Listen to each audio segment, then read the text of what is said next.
2026, 2026, the year of awakening and alignment, mpenzi mtazamaji. Na leo katika Art and Culture Monday tunakuwekea kila kitu under the theme of building social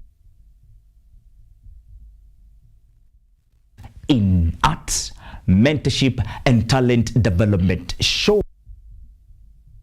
kuandalia home and away. When I say away, namaanisha kwamba tuko na international noted scholar when it comes to matters music. Namwongelea Dr. Taras Filenko. Dr. Taras Filenko ni daktari wa muziki kutoka Ukraine akiwa na experience ya zaidi ya 40, over 40 years of working in the fields of history of music na kitu ambacho kinaitwa ethnomusicology. Ako hapa nchini Kenya, sio kuimba pekee, sio kucheza piano pekee, sio kucheza organ pekee, lakini vile vile kuinspire vijana wa hapa nchini Kenya ambao wako ndani ya arts, ambao wako ndani ya mentorship, ambao wako ndani ya leadership. Atakuwa akifanya hivi through kuwaimbia na kuchezea ala za muziki. Atakuwa akifanya hivi pia pale hivyo katika KU Garage Market. Itakuwa show ambayo itakuwa kubwa tena zaidi. Ataperform Kenya National Theatre. Na kama ilivyo ada ya wasanii wote ambao wanahitajika kutoka mataifa ya nje, tumekuletea hapa hivyo na Art and Culture Monday wasanii kutoka US, kutoka Mexico, na leo hii tunaingia Ukraine. Lazima wakitua katika JKIA waanze na kupitia Kenyatta University. Show bomba tena zaidi wakiitafuta ni ya Art and Culture. And culture kwa niradhi mpenzi mtazamaji. Tukitoka hapo tutakuwa tukiingia home, na hapa home tumekuandalia makuu from the county of Kirinyaga. Pale hivyo county of Kirinyaga vijana wameweza kujiandaa na kujikusanya, wakajiita Kirinyaga Young Professionals. Hawa Kirinyaga Young Professionals wako deeply rooted in the spirit of Ubuntu. I am because we are. Mwaka ambao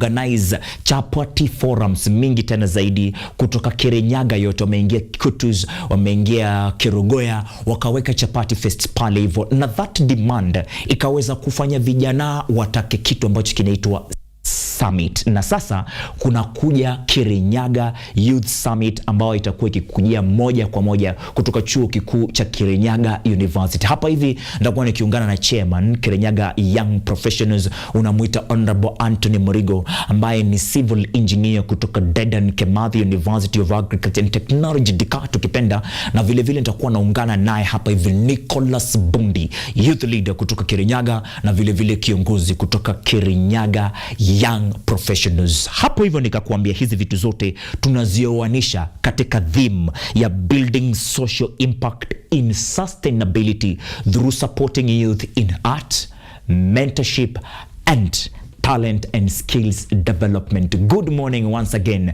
Jina langu ni Ojwanga, mtoto wa Mariam.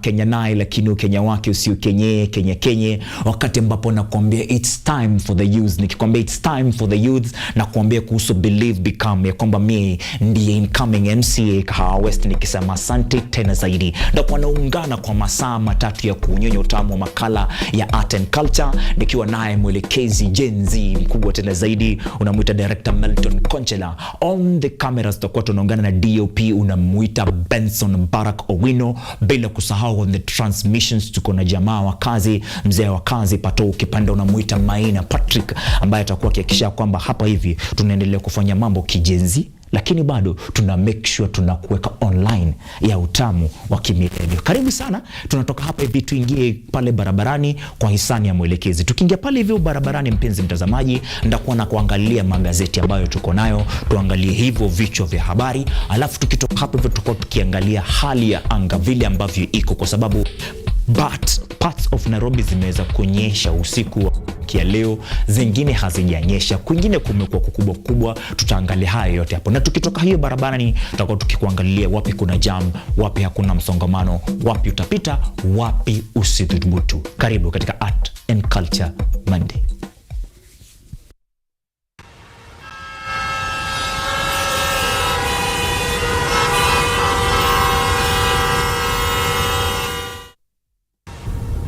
Kabisa mpenzi mtazamaji, kabisa. Hapa barabarani na kanza na kukuambia vile ambavyo streets zinakaa vipi, nini imeandikwa pale hivyo katika magazeti. Kumbuka ya kwamba haya yote unapata kuyapokea live on Signet FTA ama free to air popote pale ulipo enzi hapa hivi Kenya. Na vile kama wewe ni mtu ambaye uko digitized ama uko online, you following this particular show KUTV Rise to the Art and Culture Monday on KUTV Kenya on YouTube.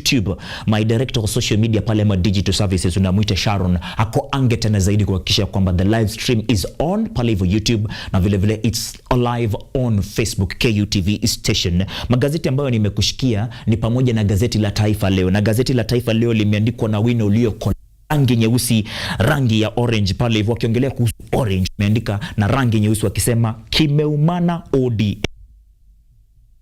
Mtazamaji, wakiongea kuhusu kundi la Sifuna la andaa mkutano uliotibuliwa Kitengela, mrengo wa Oburu ukifanya hafla sambamba Mombasa. Picha zimewekwa pale, ni picha mbili. Picha moja ni ya upande wa Kitengela, na muona pale hivyo SG ama embattled SG ODM unamuita Edwin Sifuna akiwa ameinua bendera ya Kenya akisema ni kunoma. Wengine wanasema hii ni mbaya. So mwandishi anasemaje pale hivyo wa Taifa Leo? Anasema kimenuka.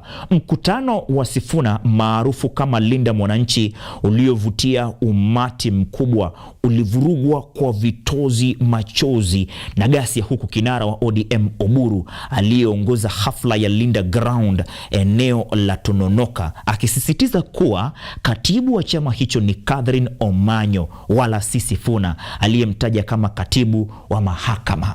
Sasa kuna katibu wa mahakama na katibu wa chama. Ukijishikia gazeti lenyewe, gazeti la Taifa Leo, bado ukurasa wa 3 utasoma kuhusu Waislamu. Gazeti linasema Waislamu watofautiana kuhusu tarehe ya Ramadhan. Mwezi mtukufu wa Ramadhan ndo huu na wadia. Inasemekana kwamba Waislamu wameweza kutofautiana kuhusu tarehe ya Ramadhan. Tofauti za zuka baada ya ushauri wa fuatilia mwezi wa usiku wa Jumanne. Usiku wa Jumanne ni kesho Jumanne, Tuesday, ndo inasemekana kwamba kuna mwezi, lakini kuna baadhi ya viongozi wa Kiislamu ambao wanatofautiana na kule kuona.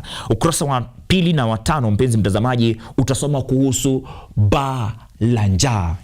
Ba la njaa. Unasema hali si hali kaskazini mashariki. Maelfu ya wakazi hasa Mandera na Marsabit na hata Kwale hatarini kuangamia kwa njaa na ukame. Wakenya wenzangu, kunanyesha, hakuna ukame, watu wala ama kuna vyakula, basi unawaombea wengine wapate kuyapata, kwa sababu unasikia kaskazini mashariki mwa Kenya, right here under our nose, watu wanakufa kwa njaa. Ukurasa mwingine utasoma kuhusu Kenya ya maliza ya 3 katika Nairobi Sevens. Ujerumani waongoza katika raga hiyo ya dunia iliyofanyika Kenya kwa mara ya kwanza. Ukurasa wa 15 utasikia kuhusu vile timu ya kikosi cha Shujaa walivyofanya makuu na kuandaa makubwa tena zaidi baada ya kuibuka watatu katika SVNS, mashindano makubwa tena zaidi. Olelenku na Ndikianye macho ya useneta 2027. Bado siasa zinazidi kutamalaki. Nikitoka katika hilo gazeti na ingia katika gazeti la The Standard ambayo wameiweka leo ni Standard ya kutoka Kitengela. Wanasema Sifuna roars last kicks.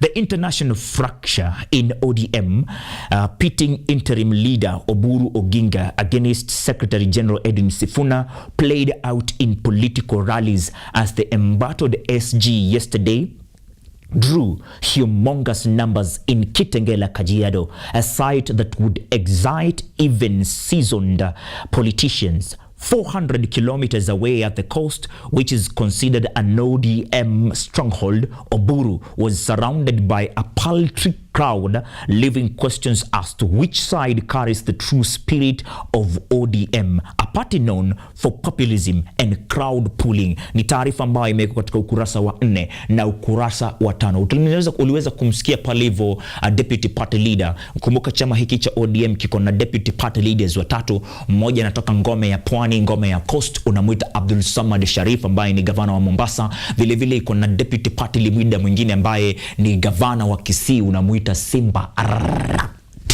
Alafu vile vile unaungana na seneta kutoka upande ule wa Waluyani, unamuita Godfrey Ososi. Godfrey Ososi ndiye kiongozi ambaye alikuwa anawakumbusha watu ya kwamba the spirit of baba jana ilikuwa Kitengela na sio Mombasa, mahali ambapo brother yake Oburu Oginga alikuwa. Mtazamaji, siasa zinazidi kunoga, siasa zinazidi kuwa tamu, mrengo unazidi kuambatana. Hapa kuna kaa hivi, hapa kuna kaa vile. Gazeti la The Standard bado kule nyuma linasema Oburu team limps. Wameka picha yake pale Oburu.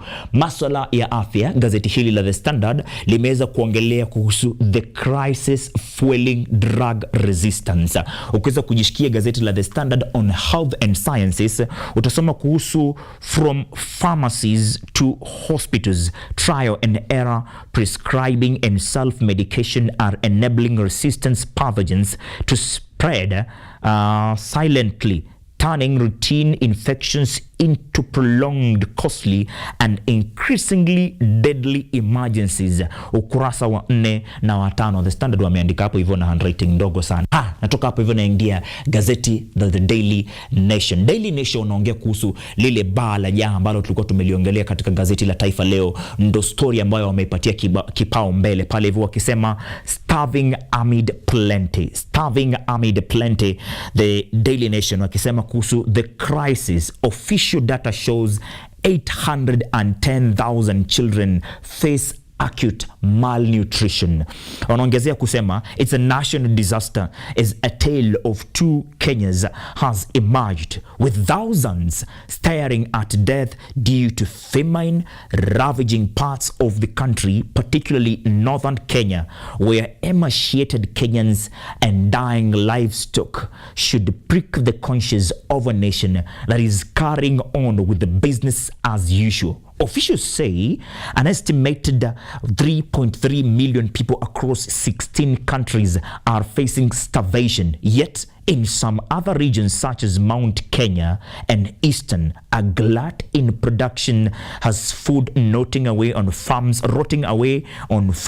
or being fed to livestock. Ni taarifa kubwa ambayo inafaa kukuhuzunisha wewe kama mtazamaji, wewe kama msikilizaji, wapo unatumia earphone, na ni taarifa ambayo imeandikwa katika ukurasa wa 2, wa 3, wa 4 na wa 5 katika gazeti la The Daily Nation. Mpenzi mtazamaji, hapo ndo nakwamia magazeti ni kuangalia hali ya anga vile ilivyo, ni kuangalia viwango vya joto, na nitaanza papa hapa ambapo nimekwama katika northern Kenya ama northeastern Kenya, kaskazini mashariki northeastern Kenya, ambako viwango vya joto vinapanda hadi 33 viwango vya sentigredi. Iwapo kutakuwa basi na baridi, huko baridi itakuwa inashuka hadi viwango vya centigrade 26 degrees Celsius. Ukiingia katika maeneo ya Mount Kenya region na metropolitan region, hapa ninazungumzia kuhusu Murang'a, Kiambu, Nairobi and some parts of Machakos, viwango vya joto vitakuwa vinapanda hadi asilimia ya 24 degrees Celsius ama 24 degrees centigrade. Alafu kama itashuka itakuwa ni 18. Leo hii bado kumeamkia mvua katika maeneo kadhaa ya Nairobi, huku kwingine kukiwa ni usiku ambao umekuwa wa mawingu tu. Hapa MET ama Meteorological Department of Kenya wanasema as tunaingia kutakuwa bado kuna viwango vya clouds ama mawingu yatakuwa yakiandamana na viwango vya hapa na pale. Kwa hivyo utakuwa unapata jua inakuja kidogo tu, alafu mawingu yanatamalaki. Wakati huo kutakuwa na mawingu, viwango vya joto havitashuka chini ya 17 degrees Celsius kama vile ambavyo nilikuwa nimekuarifu. Mpenzi mtazamaji, naingia barabarani ni kuangalilie jam, niweze kukuchanua ni wapi hautapitia, ni wapi kuna jam, ni wapi msongamano umeshika, na nikiwa nimekuanzishia na watu ambao wanatoka upande wa Kitengela, watu wa City Cabanas, watu wa Pipeline, watu ambao wanatumia barabara ya Mombasa Road. Mombasa Road iko red, lakini it is moving. Iko red Mombasa Road, lakini it is moving. Watu wengine ambao wanapata kuingia huko Mombasa Road ni watu ambao wanatoka barabara ya Outer Ring Road iko Nywe, lakini upande ule mwingine wa roundabout ama rounda kuna jam kiasi hapo, hivyo kuna ka traffic. Alafu ukikuja upande mwingine wa Thika Road unapatana na jam ya maeneo ya hapo, hivyo survey kama kawaida vile wanakuimbia KCA University pale, hivyo the service lane iko red but the highway ina move. Iko red but ina move. Muthaiga, watu ambao wanatumia Kiambu Road iko bumper to bumper, bado wanakuambia ukuwa mpole, umetulia. Maeneo karibu na the Bomas of Kenya Nairobi, bado katika barabara ambayo inakuelekeza the next gen mall hapa hivi bado kuko red tena zaidi. Watu ambao wanatoka upande huu wa Nairobi South, na barabara hii bado inakuja inaingia mpaka Nairobi West Hospital, huku kote kuko red. Lang'ata Road pia iko red. Mpenzi mtazamaji, kuwa mwangalifu, tulia, wanasema arrive alive, Kiswahili wanasema kawia ufike. Mpenzi mtazamaji, nataka nitoke hapa hivi ni kuangalia on the world of news, zile ambazo tumeweza kuandalia weekendi hii ni gani ambazo zinaoana na the national headlines. So tukitoka hapa hivi kwa hisani ya mwelekezi director Melton Conchela, tutakuwa tunachukua pumu na kuingia katika news updates ama habari za art and culture. Mande, usiende mbali.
Panda.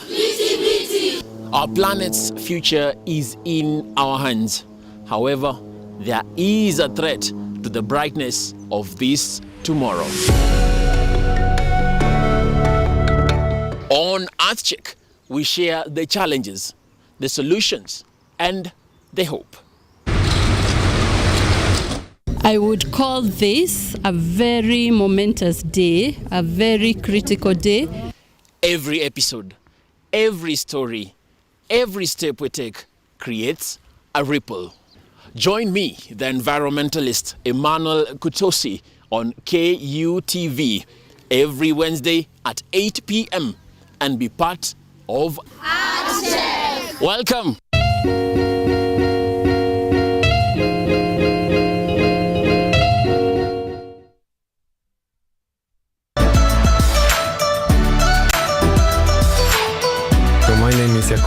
I'm Associate Professor in the Institute of Philosophy of Jagiellonian University in Krakow, Poland.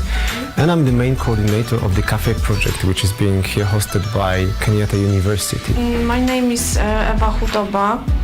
I am a project manager in this consortium. Keep watching cutting edge research at Kenyatta University Television.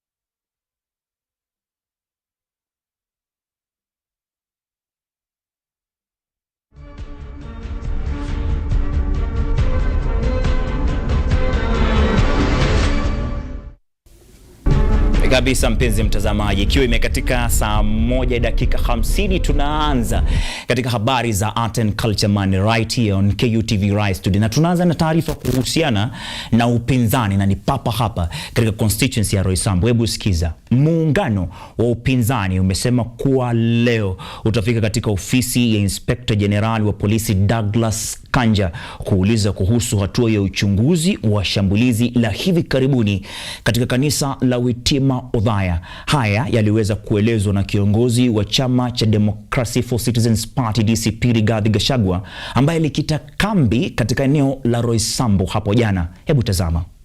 Kiongozi Citizen Party DCP Rigathi Gachagua ameeleza tena wasiwasi wake kuhusu kasi ya uchunguzi wa shambulizi dhidi yake wakati wa ibada katika kanisa la Witima Othaya, kaunti ya Nyeri.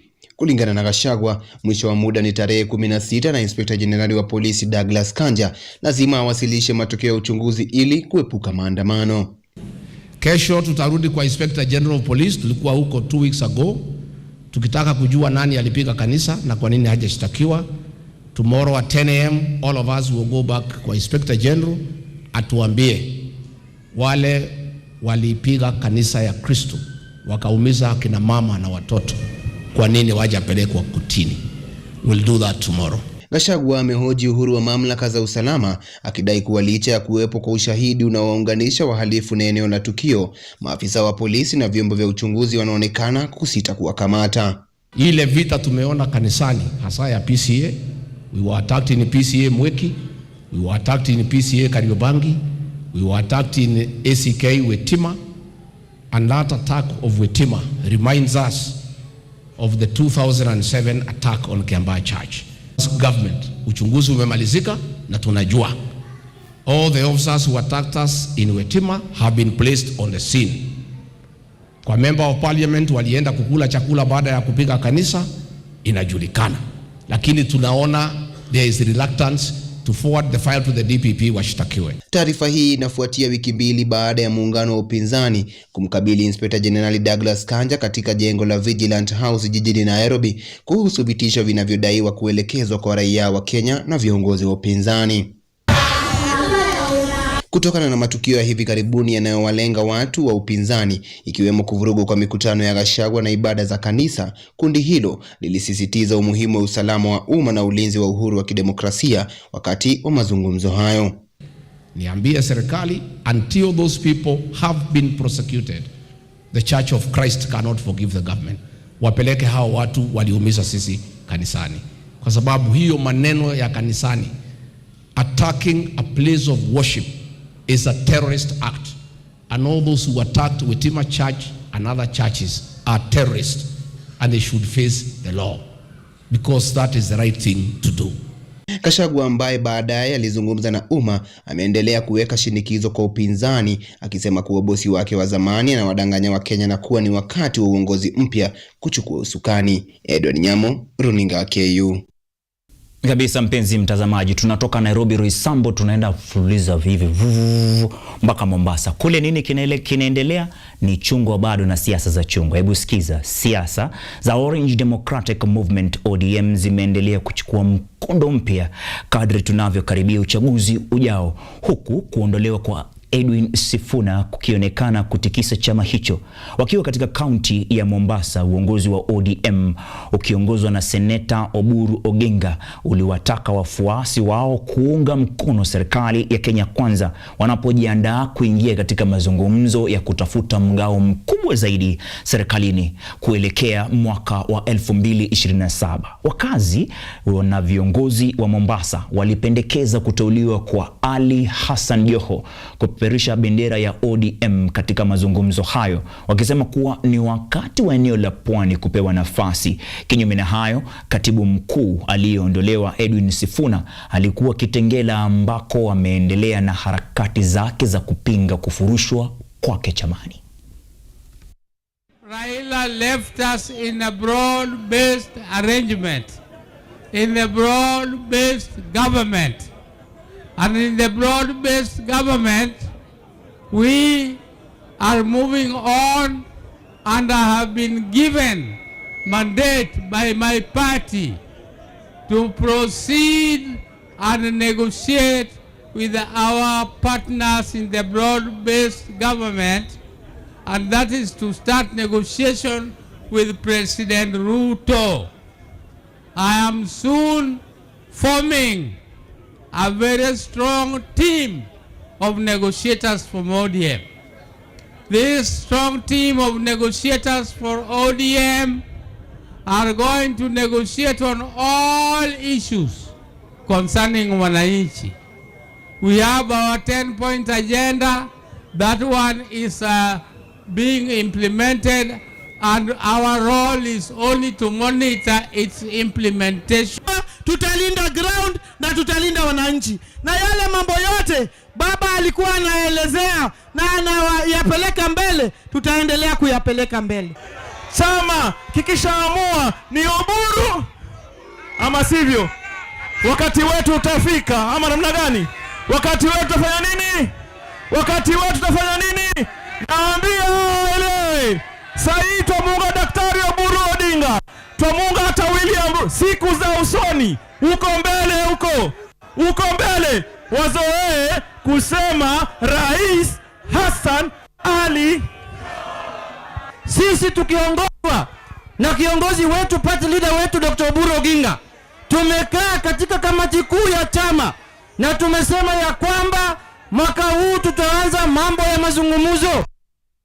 Ni kabisa mtazamaji, tunatoka Mombasa kidogo tu, tutarejea mahali ambapo tunaelekea. Bado ni katika siasa za tutam ambazo zinaongozwa na deputy president ama naibu rais. Sikiza, naibu rais Kithure Kindiki ameendeleza siasa za tutam wakati huu akivaa viatu vya rais William Ruto ambaye yupo nje ya nchi. Naibu rais alisifia serikali ya Kenya Kwanza, akiweka bayana kuwa nafasi yake kama naibu rais haiko hatarini, kwani ana imani na rais Ruto. Kindiki alipuuza matamshi ya wapinzani wake kuwa atatupiliwa mbali, akiweka wazi kuwa ni muda tu utabaini hatima yake katika serikali ijayo.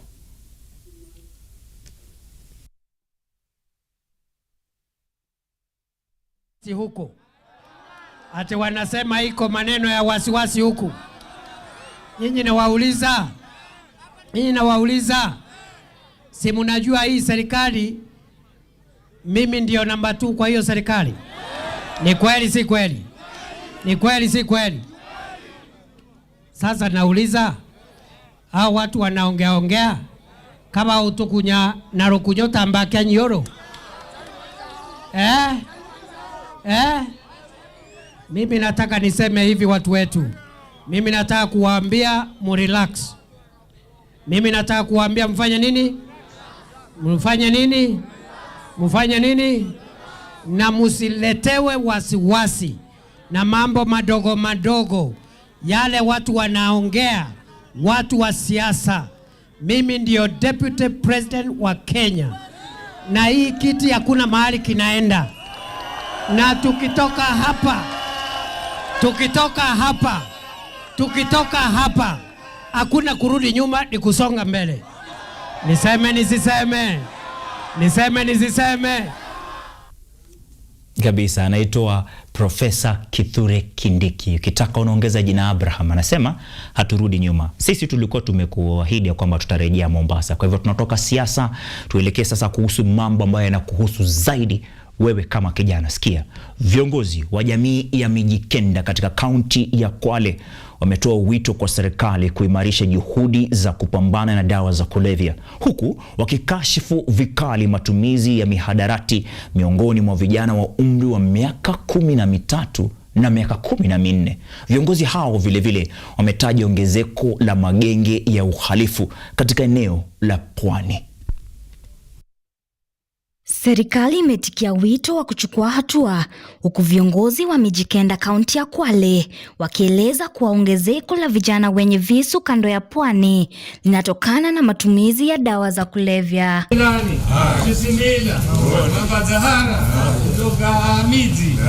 Akizungumza na vyombo vya habari, msemaji wa Mijikenda Adan Juma alisema kuwa muguka, aina ya miraa, inapatikana kwa urahisi kwa wanafunzi katika maeneo kama Masambweni na Kombani. Zatafuna watoto atafuna muguka. Huku kwetu waulize watu wa Kwale County, primary schools za kando ya barabara kule muguka unawekwa. Ikifika saa 4 watoto wadogo wanunua vipakiti vya shilingi 50 ili wale mugoka. Saa 4 wakati wa break, primary schools kutoka Msambweni mpaka Kombani kote, na ni kweli. Wale watoto wamezoea, lazima uwe.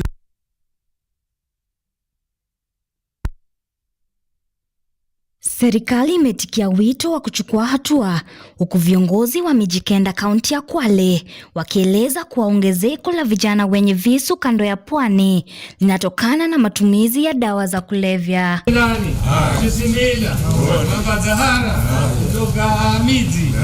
Akizungumza na vyombo vya habari, msemaji wa Mijikenda Adan Juma alisema kuwa muguka aina ya miraa inapatikana kwa urahisi kwa wanafunzi katika maeneo kama Masambweni na Kombani. Zatafuna watoto atafuna muguka. Huku kwetu waulize watu wa Kwale County. Primary schools za kando kando ya barabara kule muguka unawekwa. Ikifika saa 4 watoto wadogo wanunua vipakiti vya shilingi 50 ili wale mugoka.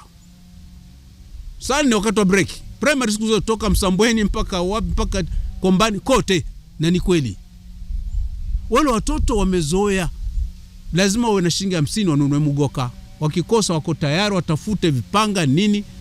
Mwenyekiti wa zamani wa shirikisho la kitaifa la walimu Kenya NAT aliwahimiza viongozi kuchukua hatua kali dhidi ya wasambazaji wa dawa za kulevya, ikiwa ni pamoja na kokaini na heroini. Nchi hii ina serikali inayojua kila kitu. Inajua mpaka wale watu ambao wanafanya biashara ya madawa ya kulevya. Ndivyo sivyo? Ndivyo. Unajua mchezo wa kishenzi. Haya madawa ya kulevya watu fulani wanatufanyia makusudi ili watoto wetu huku awe ndio sehemu ya wao kuwafanyia biashara. Serikali inajua. Viongozi wa vijana na wakazi waliomba hatua za kinga na urejeshaji baada ya rais kutangaza madawa na pombe kuwa dharura ya kitaifa. Swala kama hilo limetufanyisha paka sisi vijana wa Kimijikenda tumepoteza hadhi na sura yetu kama vijana wa Kimijikenda. Ningependa kuchukua fursa hii kusema kwamba swala la mihadarati ndilo lililochangia kuleta swala la janga la vipanga. Kama serikali ilishindwa kuzuia huu ulanguzi wa mihadarati mpaka likazaa janga la vipanga, wito umetolewa kwa polisi kudhibiti matatizo ya kijamii yanayosababisha uhalifu, wakisema baadhi ya vijana wameshawishiwa kujiingiza katika uhalifu kutokana na mihadarati. Kwa nini serikali wakipewa hizi opinions za watu wengine wazishughulikie? Hatuoni rais akitafuta tume kama vile anavyotafuta tume mahali kwengine kuja kuzamia ili swala la mihadarati na vipanga huku pwani na kuangalia njia ambayo watatatua haya maswala amicably. Bwana Alinuno, wewe ukisema utapiga risasi na kuua, sisi tunakuangalia, lakini mioyo yetu kama kina mama inamwaika machozi. Manake tunajua wale watoto sio kutaka kwao kushika vipanga, lakini wamesukumwa na serikali imeachilia mpaka wawe criminals at a very tender age. Wakati shinikizo la vita dhidi ya matumizi ya dawa za kulevya linaongezeka, viongozi wanasema hatua za dharura na endelevu zinahitajika kulinda vijana na kurejesha usalama pwani. Atenka Negunda, runinga ya KU.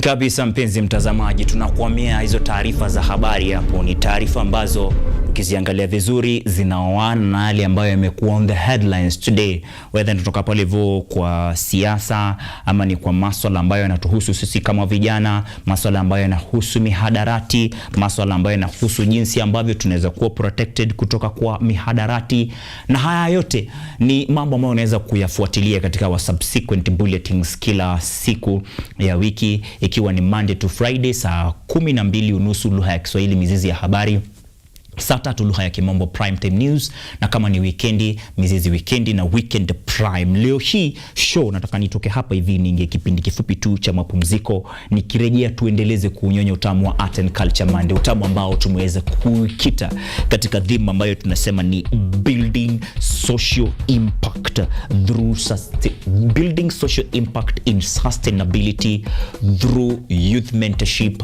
art and skills development. Nataka nikuletee show ambayo tumeweza kuiunda, Home and Away. Nilikuambia Away tunaongelea kuhusu Ukraine, na ni collaboration moja international kati ya Black Arts Motion na Dr. Filenko ama Dr. Taras Filenko through the Embassy of Ukraine. Dr. Taras Filenko ni mtu ambaye ana ujuzi, weledi na vile vile tajriba ya zaidi ya miaka 40 katika kusoma, kuimba na vile vile kutumia ala, akifanya research zake za history in music na kitu ambacho kinaitwa ethnomusicology. Tutakuwa tukiungana naye hapa hivi vile vile na viongozi kutoka Black Arts in Motion tuweze kuongelea kuhusu concert ambayo ni bonge la concert wameweza kukuandalia hapa hivi in relation to promote sustainability in sustainability of social impact in youth through supporting their art, their mentorship and their skills and talent development. So atakuwa anapeana speech and panel discussion with the KU Garage Market, na vile vile atakuwa ana perform at Kenya National Theatre ili kuweza kusukuma haya masuala yote. Na back home hapa nyumbani ndakuwa naungana na viongozi kutoka Kirinyaga ambao wanakuletea the Youth Summit 2026. The Youth Summit 2026 inakuwa organized na Kirinyaga Young Professionals. Leo hii nitakuwa naungana na Kirinyaga Youth Leader na kiongozi bado hapo hivyo KYP unamuita Nicholas Bundi, ambaye atakuwa accompanied na the chairperson wa Kirinyaga Young Professionals unamuita Anthony Murigo, who is a civil engineer and a youth leader hailing from Kirinyaga County. Nachukua pumu tu kiasi kwa hisani ya mwelekezi director Melton Conchelo. Siende mbali, unatazama KUTV Rise Today, Art and Culture Monday, hosted by Ojuang mtoto Maria.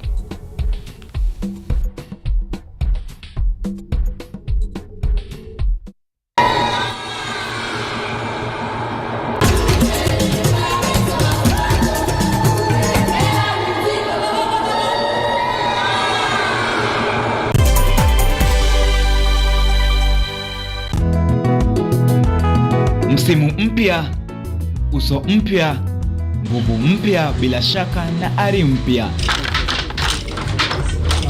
Lakini dhamira ni ile ile. Kuboresha kilimo kwa maisha bora. Jiunge nami James Baraka na hudha wako mpya wa kipindi cha Boresha Kilimo, tunapochunguza mbinu za kisasa za kilimo, ukipenda teknolojia ibuka katika kilimo, maoni ya wataalamu na hadithi za mafanikio kutoka kila pembe ya taifa. Kutoka kwa wakulima wadogo hadi biashara za kilimo zilizostawi, tunakuvika maarifa na suluhisho kamili, si tu za kuongeza mazao yako bali pia kuimarisha maisha yako. Kila Jumamosi saa 6:30 na Jumanne saa 4 asubuhi, usipitwe na baraka za Boresha Kilimo, nami James Baraka, hapa hapa KUTV. Are you ready to take charge of your health? Welcome to Focus on Health, your weekly guide to staying informed and living better. Join me every week as I sit down with trusted medical experts. Gynecology is basically a field concerned with mainly the female genitalia. Explore real-life stories during when the patient come in and bring you updates and tips that are beneficial to your health. Because health isn't just important, it is everything. Tune in to Focus on Health every Thursday at 7:30 p.m. only on KUTV. I'm your host, Kandia Marian, and I'll see you then.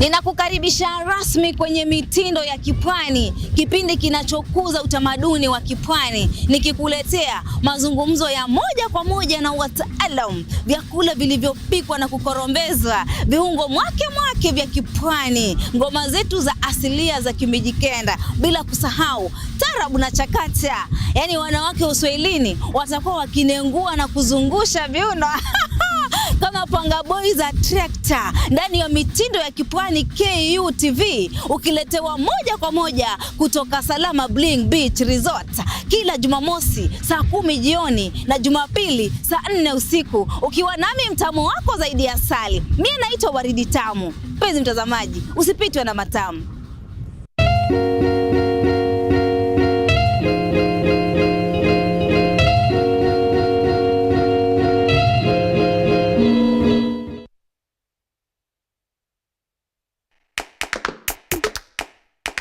Baada ya kutafuta kazi, tunaweza kuanzisha miradi yetu ambayo ingetusaidia kubadilisha maisha ya wazazi wetu. Kwa vijana wenzangu, wengi wale hawana kazi, lakini ikiwa sisi wenyewe tutajiamini, tunaweza kujiajiri wenyewe. Afrika kwa kweli tuna mahitaji ambayo ukiyasuluhisha unaweza kuathiri watu kwenye bara hili. Bila woga, watu huwa na uzalishaji zaidi, wanajawa na ujasiri, wanakuwa wabunifu na wanakuwa wenye maarifa. Niliamua kuacha kazi, hata kama sitafanikiwa, nitakuwa nimejaribu, nitakuwa najua haiwezekani. Hakuna kitu cha ajabu hapa. Kila anayepata ufanisi hufanya kazi usiku na mchana. Kitu kitakusukuma na kuwezesha kupata maarifa ambayo hukuwa nayo. Tunajaribu kutengeneza kitu kitakachopita mipaka ya nchi hii. Ikiwa unataka kubadilisha ulimwengu, anza na nyumbani.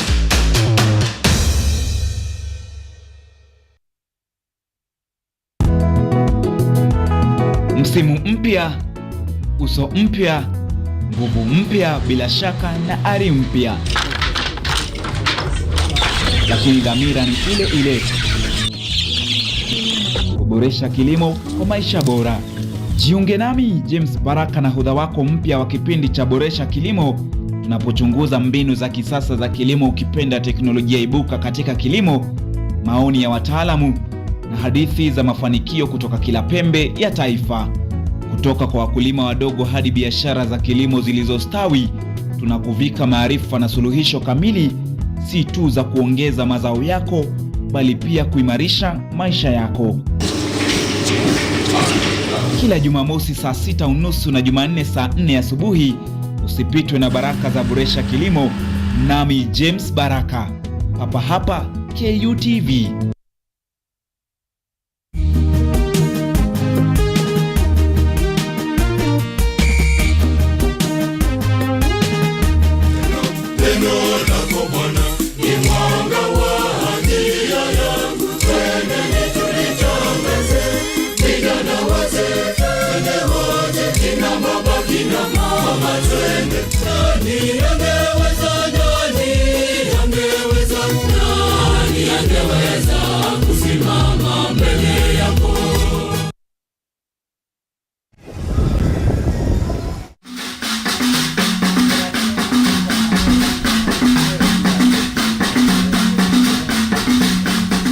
Ninakukaribisha rasmi kwenye mitindo ya kipwani, kipindi kinachokuza utamaduni wa kipwani, nikikuletea mazungumzo ya moja kwa moja na wataalamu, vyakula vilivyopikwa na kukorombezwa, viungo mwake vya kipwani, ngoma zetu za asilia za Kimijikenda, bila kusahau tarabu na chakata. Yaani wanawake Uswahilini watakuwa wakinengua na kuzungusha viuno kama panga boy za trekta ndani ya mitindo ya kipwani KUTV, ukiletewa moja kwa moja kutoka Salama Bling Beach Resort kila Jumamosi saa 10 jioni na Jumapili saa 4 usiku, ukiwa nami mtamu wako zaidi ya asali. Mimi naitwa Waridi Tamu. Mpenzi mtazamaji, usipitwe na matamu.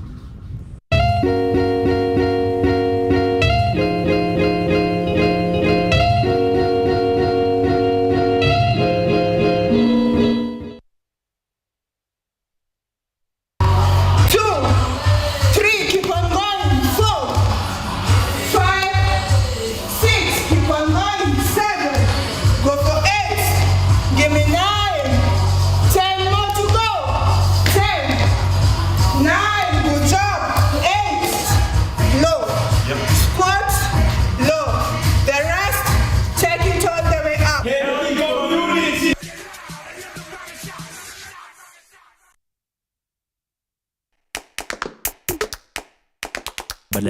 kutafuta kazi, tunaweza kuanzisha miradi yetu ambayo ingetusaidia kubadilisha maisha ya wazazi wetu. Kwa vijana wenzangu, wengi hawana kazi, lakini ikiwa sisi wenyewe tutajiamini, tunaweza kujiajiri wenyewe. Afrika kwa kweli tuna mahitaji ambayo ukiyasuluhisha unaweza kuathiri watu kwenye bara hili. Bila woga, watu huwa na uzalishaji zaidi, wanajawa na ujasiri, wanakuwa wabunifu na wanakuwa wenye maarifa. Niliamua kuacha kazi. Hata kama sitafanikiwa, nitakuwa nimejaribu, nitakuwa najua haiwezekani.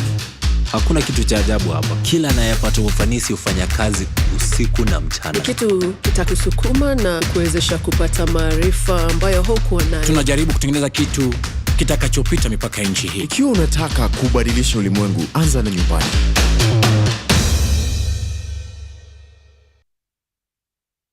Get ready to embark on a journey into the exciting world of technology as we uncover the latest trends, interview top thought leaders, and dive deep into the world of tech like never before. Currently, we are facing the challenge in terms of finance. It requires one to move from different counties because we really need a large data set for our model to be more accurate.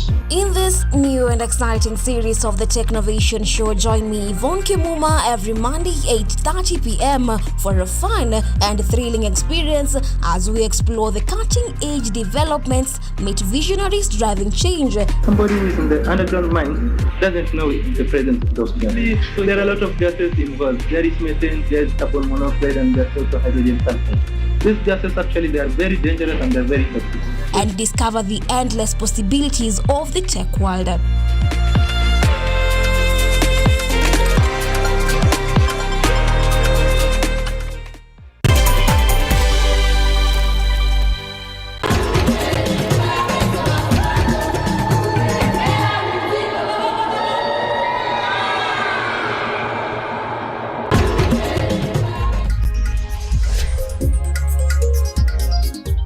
Jina langu ni Dorcas Ngere, ama ukipenda wakati mwingine huwa napenda kujita the news lady, na nimetoka shule ya wasichana ya Masai, inapatikana Narok County.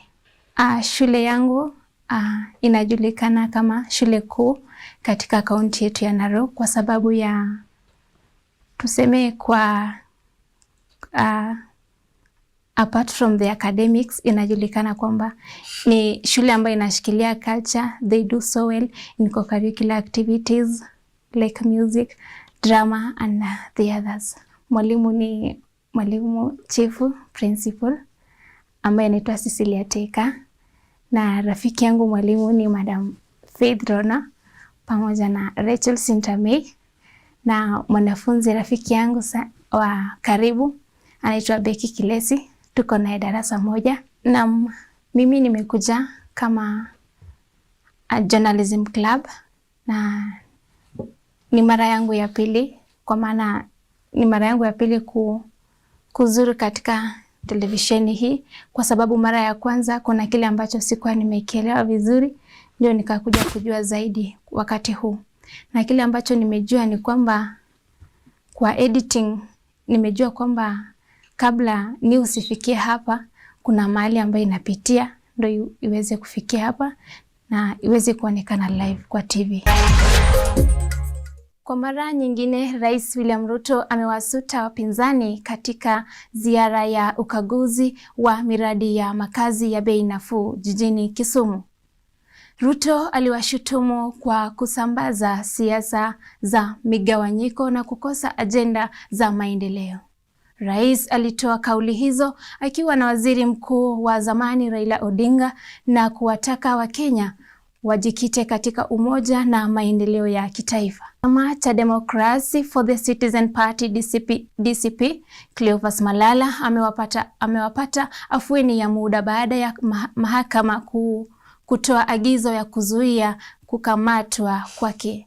Hatua inayomlinda dhidi ya kukamatwa na polisi pamoja na idara ya upelelezi wa jinai DCI. Malala alishtakiwa kwa kusababisha vurugu na uchochezi wakati wa mkutano wake wa makaribisho ya nyumbani katika kaunti ya Kakamega mnamo Mei 24 mwaka wa 2025.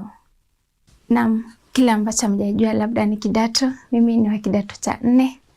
Na ningependa kuwa journalist, anchor. Hiyo ndio ningependa kuwa in future.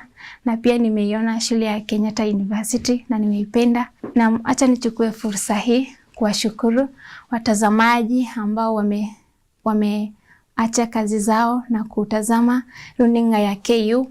Asante kwa wakati wako, na pia nashukuru walimu wangu, na pia nashukuru nyinyi wote ambao mmesikiza au mmenisikiza nilipokuwa nikiripoti hadi wakati huu. My name is Tiffany Neshora from the Great Masai Girls Form 2. All about my school, I like the academics, performance, and also the teachers there. My favorite teacher is Madam Faith Rono. My favorite subject is English. All about the culture, and is also known of performing and in co-curricular activities. We learn about, we came here as journalism club. Came here to showcase or to learn more about journalism, since most of us, we want to be journalists in the future. So we have to know it better before performing or going to the career direct. President William Ruto used his inspection tours of affordable housing projects in Kisumu to criticize the opposition for what he termed agendaless politics, standing alongside former Prime Minister Raila Odinga, who donated 5 acres of land for the project. Ruto accused his critics of fueling division instead of championing development. Deputy Party Leader of the Democracy for the Citizen Party, DCP, Cleophas Malala, has been granted anticipatory bail for the High Court, shielding him from arrest by the police and the Directorate of the Criminal Investigation, DCI. Malala had been accused of incitement and causing chaos during the homecoming rally in Kakamega County on May 24th. He may have been given 72 hours to surrender, but the court ruled the arrest violated his rights. The court ordered that Malala should be arrested or detained and instead allowed his lawyers to appear on his behalf on DCI questioning by June 3rd, 2025. What I can say about our school is the best. I love my school teachers and the non-teaching staff. Also, I say hi to our principal wherever she is, and thank you for the viewers. And we are so grateful for the TV show on KUTV.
Exactly, and welcome right on board. It's 8:27 a.m.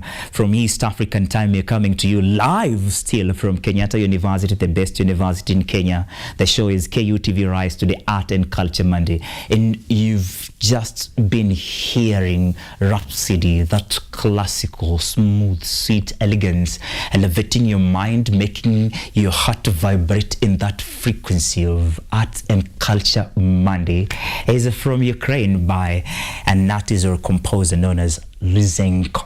This information, I'm getting it from the doctor himself, and I'm trying to prep you for a masterclass that will be right here in Kenyatta University. That is on 18th. That is next Wednesday, this Wednesday, 18th at 10 a.m. And then later, if you're a comrade and you love that music energy, we're going to have a free show at the Kenya National Theatre from 6 p.m. of the same day. He is not here alone. Dr. Taras Filanko is here with Black Motion Art. Yeah, Black Motion Art is a platform for the Kenyan youths who enjoy the arts and activism using art, making sure that they are giving you a chance to do self-retrospection, to analyze social justice from an artistic culture of view. And Black Motion Art are here led by Madam Boera herself, who is the founder, and they are in collaboration with the Embassy of Ukraine. The main mission is to inspire more youths in arts and culture, to educate more youths in music, and that is why they are partnering or collaborating with the best doctor, not injecting using pins or needles, but using music. He has over 40 years experience in working around the fields of history of music and ethnomusicology. Guys, allow me to tell you what ethnomusicology is from his perspective, because he will do that too. It is a blending of music and culture. So what he has been doing there is carefully studying music of the world, non-Western music, and that prowess has been carefully compiled and put together in a tour that is full of music, full of energy, full of master classes, starting from today 16th all the way to 19th of February. Ladies and gentlemen, Dr. Taras Filanko, all the way from Ukraine, is here, and we're about to get into the conversation. I will allow the host from Kenya, who is ensuring that the collaboration is smooth, to lead us on, and also because she's ready, Madam Boera, karibu. Asante sana. Let my audience know who you are and what you do at the community level. Yeah, so my name is Boera. I think I've been here so many times, but Boera Biseri, and I am an artist. Fundamentally, I'm an artist. I'm also a communication strategist. I'm also an actor. I just finished my show yesterday at the Kenya National Theatre, but today I'm here in the capacity of founder of Black Motion Art. So Black Motion Art was founded because of the artists, right? So here in Kenya, we know that our artists do not have the best. We're still like trying to get to where we want to be. So we are here. Black Motion Art actually just amplifies that.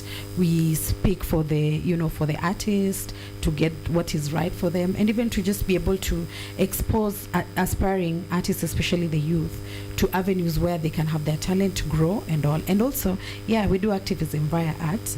And I must say that the main reason I'm here is because Dr. Filanko has just come to visit us here in Kenya, and he has an amazing lineup of master classes, and it will culminate with a climax of an amazing concert at Kenya Cultural Center.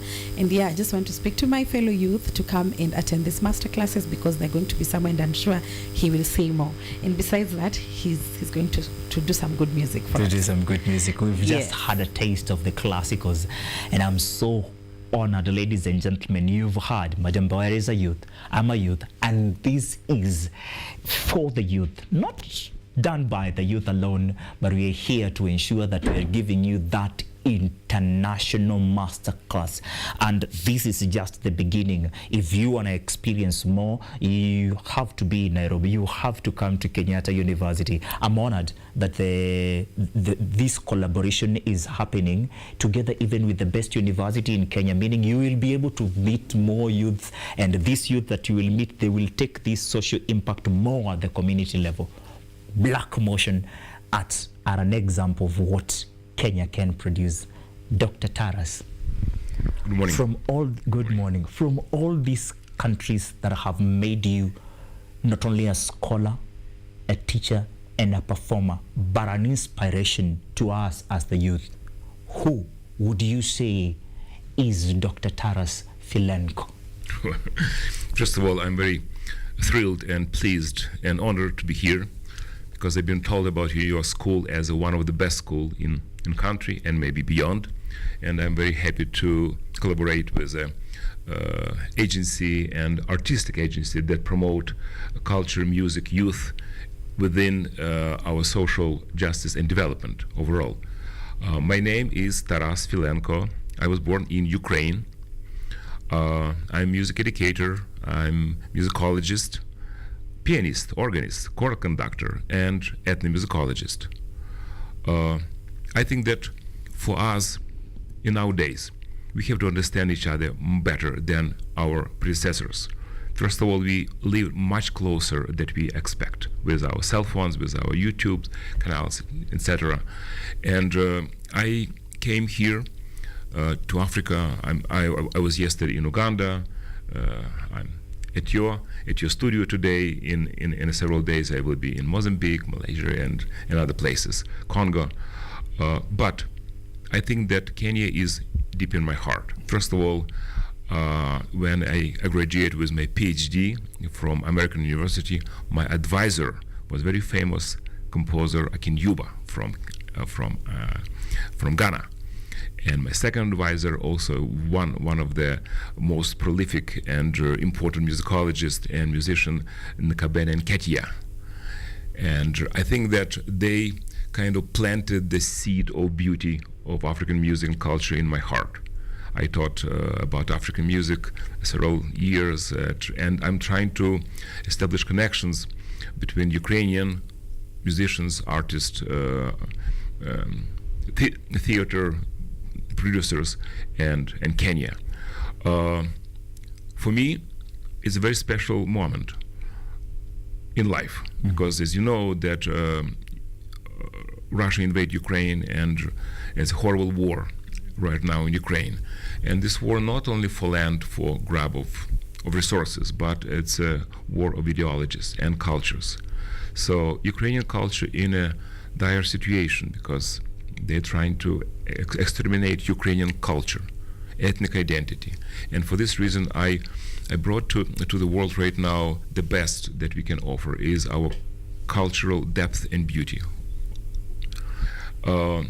I would like to combine always the Ukrainian music with music of other countries, particularly with Kenyan art, because I strongly believe that we have a lot of similar elements, even though we kind of physically far apart, but socially, mentally, psychologically, philosophically, historically, we're not far away from each other. Because oppression of expression that Kenyan people experience over the period of time, we have exactly the same now in Ukraine. And unfortunately, we're not immune from this. Any country is immune what happened to Ukraine right now. And we have to really put efforts to promote art, culture, and social justice in conjunction with our intention to live in a better world, especially for youth. This is why I'm here at your university. Not in a political meeting, not in a kind of upper level echelon for discussion. No, I'm here for youth, for young, because I strongly believe that only young people can change, can improve, and can enhance this life. And knowledge of each other or the world is our tool, is our power, and our vehicle to establish connection among like-minded people. So this is why I'm here. I'm so honored. I'm so grateful that we are hosting you on a day when we are celebrating the theme of bridging building social impact in sustainability through supporting youth in art, in mentorship, in talent and skills development, and talking about social impact. Last year, 2025, a year that is just the other day, we are from 2025, the other day, despite your country being under the turmoils of war with Ukraine, with Russia, you have been able to do social impact in countries like Georgia, Romania, India, Indonesia, Malaysia.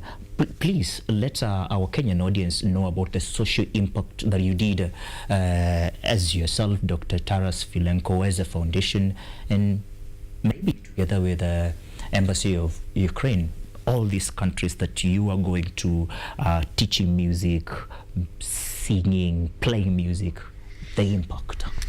You know, I don't know about impact, because what we're doing in life as an educator, as artists, we're planting the seeds. Mm-hmm. We don't know, it will be rain, it will be a storm, it can be drought. We have no idea, but we're doing our best. And I never expect to do anything like this and to be involved in a kind of cultural diplomacy. A necessity. This horrible war took some of my students away, and everybody whom I know in Ukraine from art community lost someone. And every individual artist, painter, poet, writer is a world, is a concept of our predecessors. And if this link been cut, the whole world will be smaller. So I think that that sharing our knowledge, it's very important to be not abstractly kind of imposed to the kind of ideas, but to touch hands, but just to shake the same sign of friendship together, and to share music and art, because maybe it doesn't appreciated or don't appreciated by upper social strata in many countries, by the way, but art, music, culture, poetry, literature is extremely potent and powerful tool. And I think that young people connecting to the art in so many ways will be empowered much more if they have a knowledge of others. So this is why ethnomusicology is a very interesting field to me, because it's a field about music in conjunction to folk tradition, to politics, to gender studies, to women's studies, to cultural anthropology. So this is kind of very interesting area that should be developed in a more kind of academic scale. What I've seen in other countries, honestly, division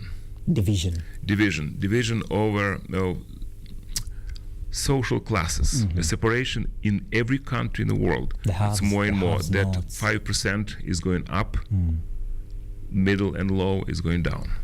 And for me, it's a kind of tragic observation, because art and culture always been kind of in a second tier, but in a second tier. This is why I think that artistic expression should be presented basically in every way, because this is how we can connect. This is how we can understand differences from positive point of view. This is how we can chisel the sharp angles through art. Oh, but by the way, I can see this almost a sign of a treble clef, music treble clef here in your studio. So my idea, my concept is to share knowledge, is to share music, and to share a culture, and to absorb this, because I'm learning from every place where I've been. I'm trying to find similar patterns, or similar embroidery, or similar ideas, similar concepts, similar history, and I found this much more common that even you can expect. It's so beautiful world to see in this conjunction. I would call it polyphony. Polyphony, it's many voices. And African polyphony is one actually very special and very beautiful. It's not mono, it's multi. And through very special rhythms, through very special colors and blending, we can move to blending in colors of the world. So this is why I brought maybe not well-known color and pattern of Ukraine to your place. Exactly. To the And beautiful country. I love it. Exploring the power of art, music, and culture in sowing seeds, not only in us, the youths, but the generations that are coming. Seeds of goodness, seeds of goodwill, seeds of love, so that we can all take part in social justice, or we are having justice for everyone. Indeed, they keep saying that justice denied is justice delayed. Injustice anywhere is injustice everywhere. And when such things come to limelight, it is upon us as the world to come together, to collaborate, to partner, to ensure that justice is everywhere, or social justice is everywhere. That is where you're coming in, Madam Boer. You've been very influential in organizing artists like yourself here in the country to celebrate art, but also to promote social justice. How has that journey been, and how is this collaboration with Dr. Taras helping to impact that more? Yeah, as I pick it up, there's something that Dr. Taras said that is very important. He said that art can really help us in connecting. And I think as the world, when we are at our lowest, music is one thing that is our personal companion. Every we time. saw that over COVID period. I mean, during COVID time, we were just sitting down with our music, and artists were not able to go out and perform. That's the time where most artists did not have food on the table, or they wouldn't go out to perform, because artists perform at concerts. And artists actually produced music or even sang a cappella in their own houses, and it went viral. Why did it go viral? Because music was serving people at that time. And it's not just music, but any form of art at that time. It really sat with us as it was our own companion at the time. And it also just means, even whatever is going on with Ukraine right now, it is important that the culture, the traditions, and the art is kept. So for me, what I think this visit with Dr. Filenko is, it is showing us the other side of Ukraine, and I like that. Because I'm sure you didn't know anything. I'm giving an example. You're giving an example. Average Kenyan wouldn't know a lot. If you said Ukraine right now, they would probably think, wow. But now, when Dr. Filenko is here and we can talk and we can go for master classes and the concert, we can see the other side. We can see their culture. We can see their music, and we can start to connect with them. And like he said, we are just far in terms of distance, but we are fundamentally going through just about the same thing. That's one thing I like about art, because art, music of people living very far from you, it will still speak to you, because we are basically just going through the same thing in different places. When it comes to art, there's a question you ask about social justice through art. It is amazing, because one thing I love about art in terms of changing minds or touching hearts is that, art is not preaching. The way someone come and tell you, you need to change. Don't vote for the wrong people. Don't go for. But music or art, when you sit down at a theater and watch a play that is addressing, let's say, social injustice, it settles subtly in your brain. You don't know that you are changing your mind. That's the beautiful thing about art. You don't say, oh my God, this one preached to me and said, I must change, or they made noise and said, I must change. You just watched a play or music which mirrored the wrong thing. It showed you what you're doing, which is not right. Then it is you that decides, is this thing right? Then you tell yourself, you have the conversation in your head. Maybe it's not. And then you find yourself changing. If you listen to music again and again, it changes your mind. It whatever that person is saying, the impact sits in you subtly and slowly, and that is even more powerful. I can give an example of how that happened. I think before Sauti Sol sang Melanin, the song Melanin, we dark-skinned were not thought to be beautiful, but after that song, every vixen is dark-skinned. Every vixen, like, what happened? It's because it's just that music that changed the mindset of people, and that's the same thing about music across and art in general. Yeah. Exactly, and I'm loving it, ladies and gentlemen. That is what we are talking. That is the impact we are talking about. It is an impact that you should not just be a participant by seeing, by watching, by maybe seeing this masterclass online. Make sure that you are active in the conversation, because conversations of art, conversations of mentorship, conversations of talent and skills development are seeds. Maybe they are not supposed to impact you today, and that is why we are saying it is not like preaching where you will feel ridiculed. We are telling you to come participate actively. On 18th, right here at Kenyatta University, Dr. Taras Filanko will be giving masterclass at 6 p.m. same day. He will be performing live at Kenya National Theatre.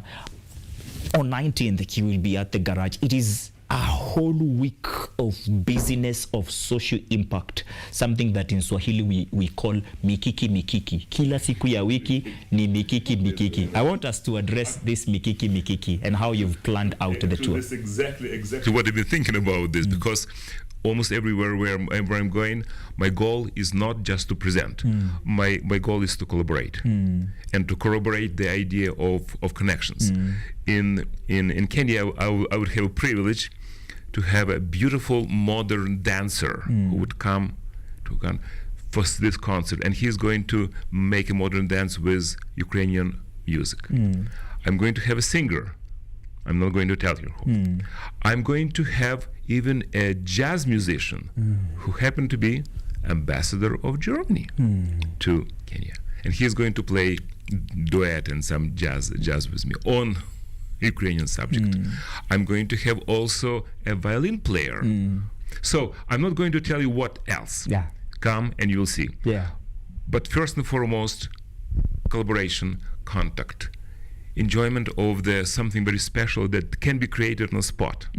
So it's not artificially presented or pre-tuned, but it happened right now, because our life is basically live performance. And as you said, a live performance is extremely important, along with academia. Yes, we have to write about, we have to understand, but without personal connection, without personal touch, it's very kind of plain and not blended. Also complicated. Yes, and we don't have to be afraid to be entangled or to look at the primary source to be educated, because nowadays, unfortunately, including myself, we can be in a trap of media kind of ways, fixing or selection for us, a bubble that been imposed on us through gadgets. So it's very important to be cool, to take a breath. Actually, in music, very important to pause. If you play in phrase and make a good pause, you appreciate what happened before even more. Enjoying each and every moment. Exactly. Living in the now. So I think that a combination of activism, cultural awareness of your own culture in conjunction with world culture, and knowledge is probably the why I'm here. So this is three main elements I just want to share, and I want to embrace, and I want to learn from you too. Elements after elements, elements of collaborations, elements without egos, elements of being a student that Dr. Taras wants to learn, wants to share in expression.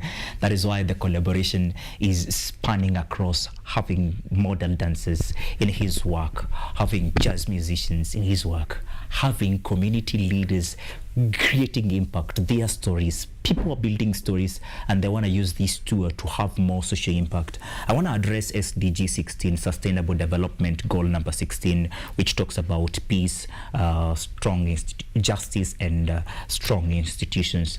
And I feel it is heavily pushed in black motion art.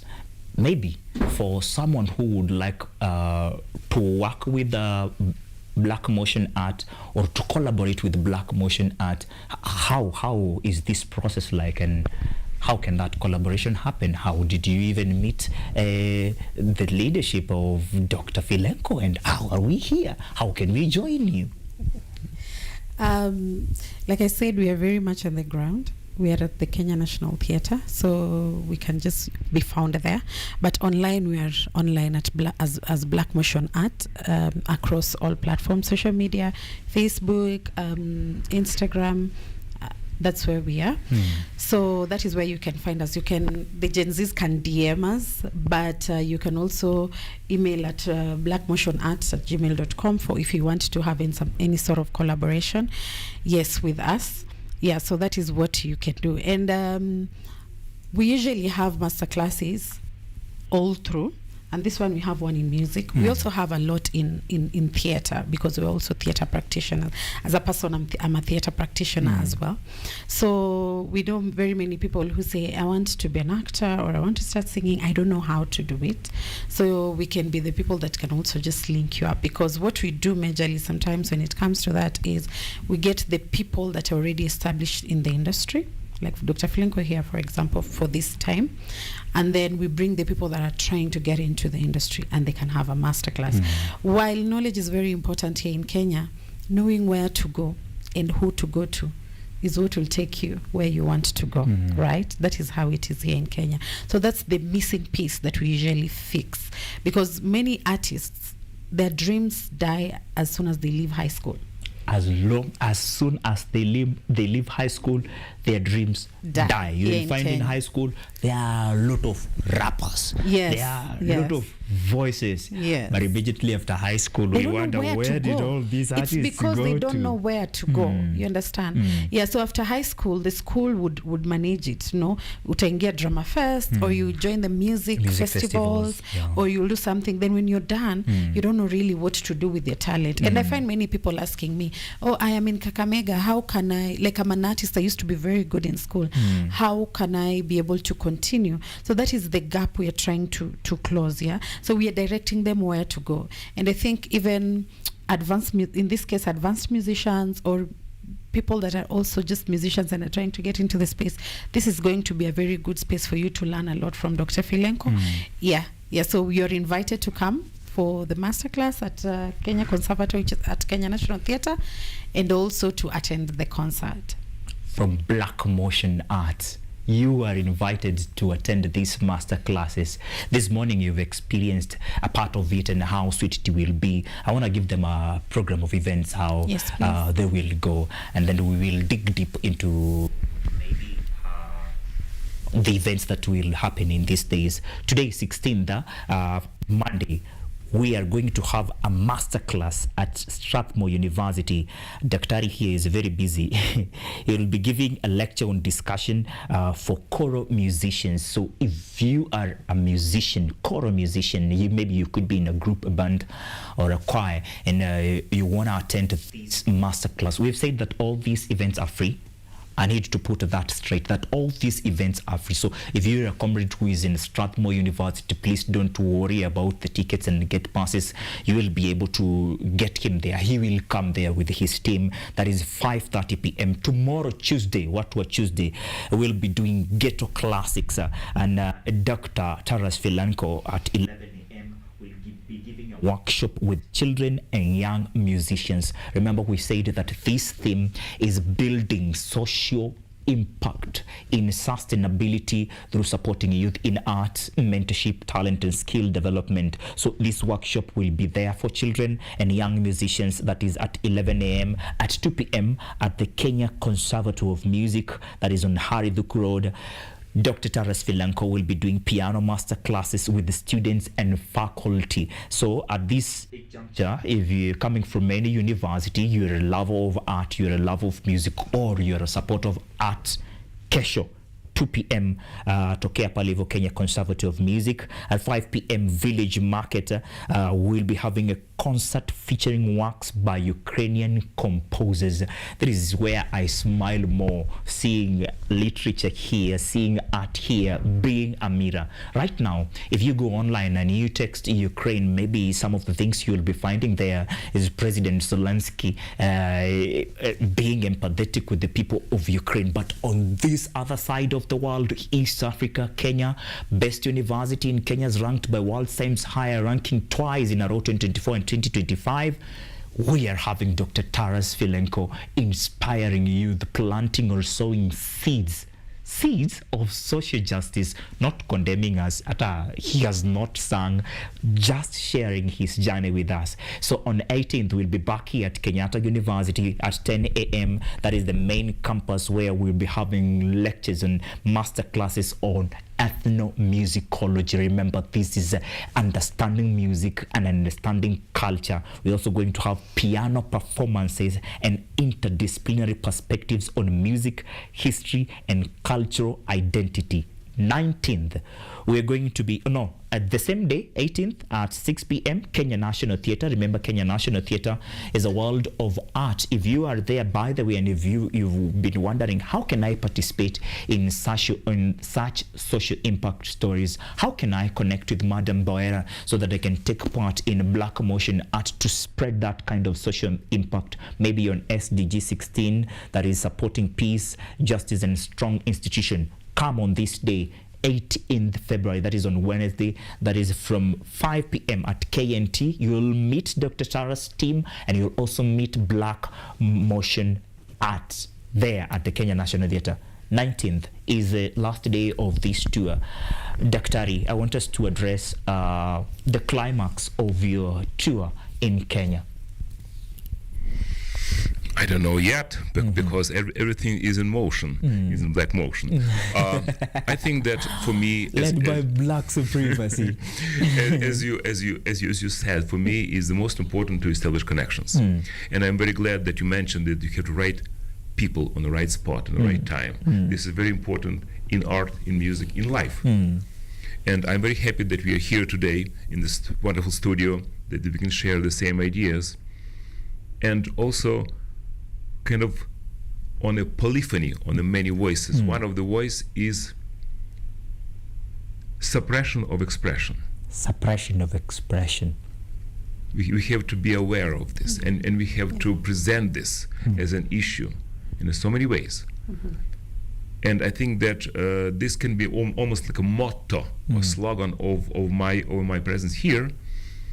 And maybe this will be a climax if people, okay, students, young people, audience, general audience, understand, appreciate Ukrainian culture through this point of view, through this looking glass.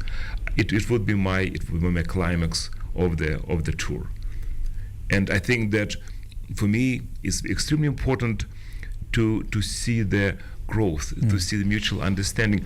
I found out this morning that Embassy of Ukraine signed a memorandum with your university in terms of language and linguistics collaboration with on top Ukraine. of that collaboration, there's medicine, there's collaboration in the world of medicine, there's also collaboration in the world of culture, and all these things. They've not started, but the signing has been done, and we are ready for that partnership and collaboration.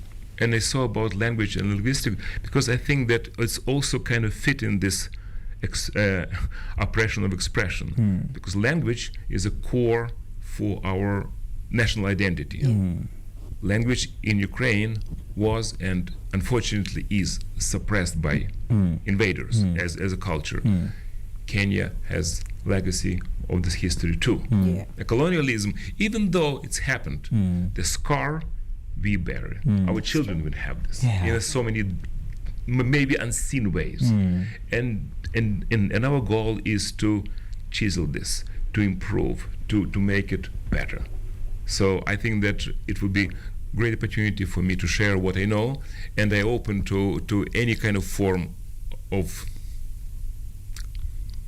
mutual collaboration. This is why I always invite musicians from the land to participate, and I'm thrilled that it will be dancery, and it will be violin music, it will be jazz, it will be ethnic instruments involved, and also visual art, because I always try to make my concert not as a musical event only.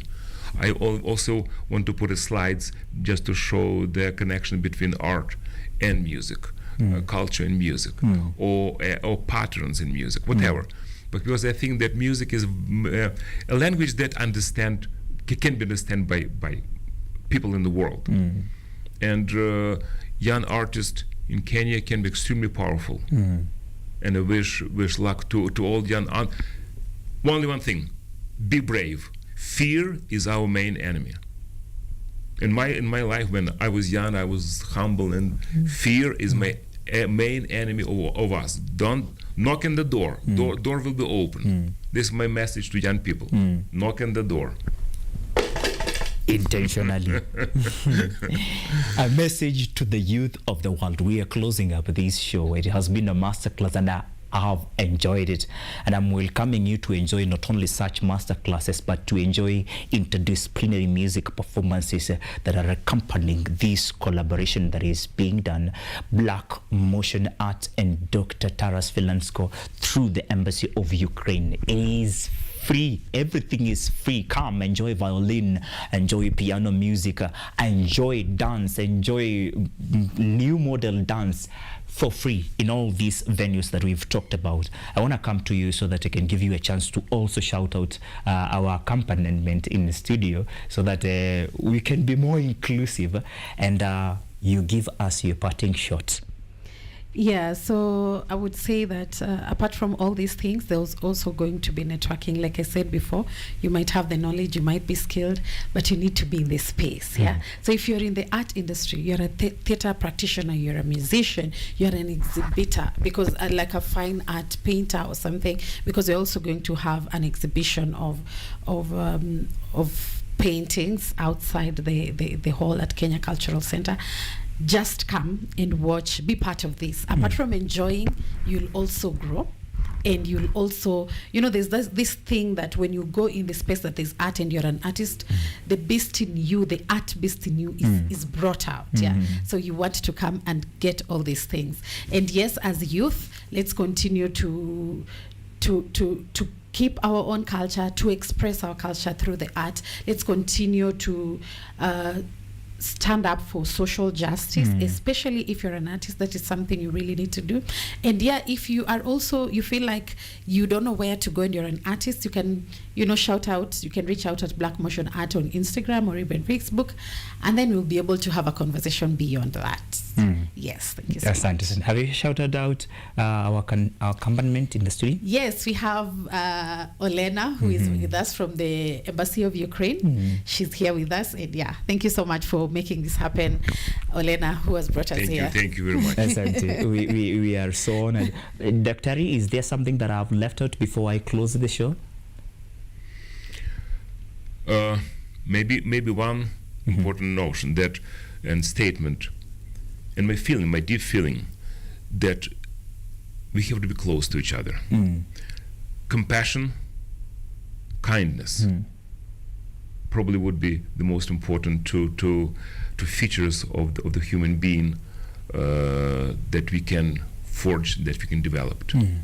So compassion and kindness. Beautiful music, knowledge, and bravery. Exactly. I love it. For today and for the future, we must be as close to each other as possible.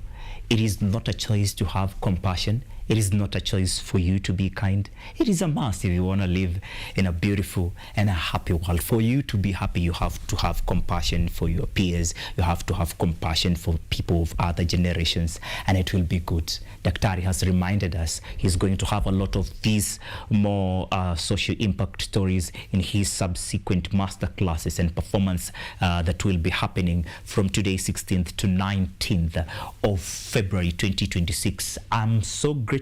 I can't wait for 3 years after today to rewatch this particular interview, and I'm hoping those who have watched with me or will watch with me are youths who have beast modes in them, and they will be more brave, just like you've told them. They will be more courageous. They will lose fear, because fear is our biggest enemies. Ladies and gentlemen, going on the other side of studio, we're going to have a short commercial break. When we are coming back, we're still going to talk matters youth in talent, in mentorship, because we want to build social impact in sustainability through supporting youth in art, mentorship, talent, and skills development. We're going to have the next conversation with youths of Kirinyaga. I'm talking about Kirinyaga Kirinyaga young professionals who have organized Youth Summit 2026. We're going to talk more about Youth Summit and the events they've had previously. We're talking about a whole series. They've had a series of Chapati festivals. Chapati festival in one sub-county all the way.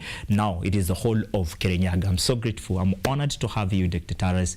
Thank you very much. It is a must for me to participate in these activities, so be sure to see me 18th in Kenyatta University. I'll be there to enjoy and to learn. That's what I want to experience and be saying somewhere I enjoyed. I'm so much grateful to you, Madam Boera, and Black Motion Arts. Thank you so much. Also, yeah, even apart.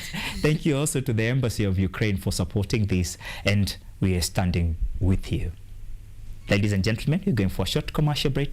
Thank you for watching. This is still KUTV Rise Today Art and Culture Monday, hosted by Ojong Mariam. Director Malton, tuelekee wapi kakangu?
fashion.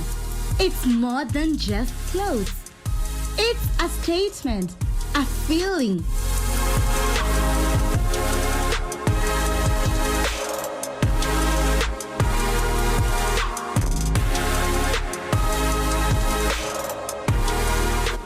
An art form a way to express yourself, a reflection of who you are. It's Fashion Diaries.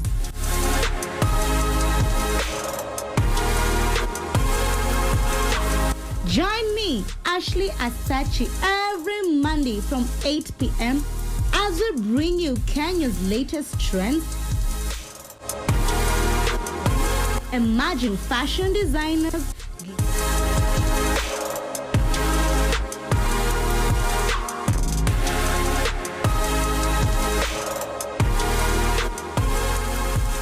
glamorous fashion events,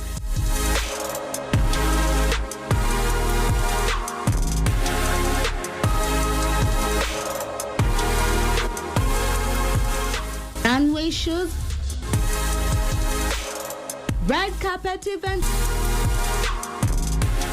and so much more.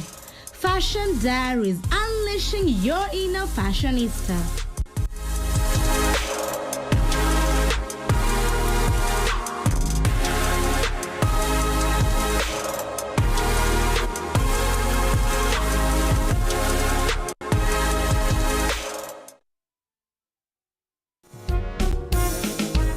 A new era, a new people. This is the Law Matters Show.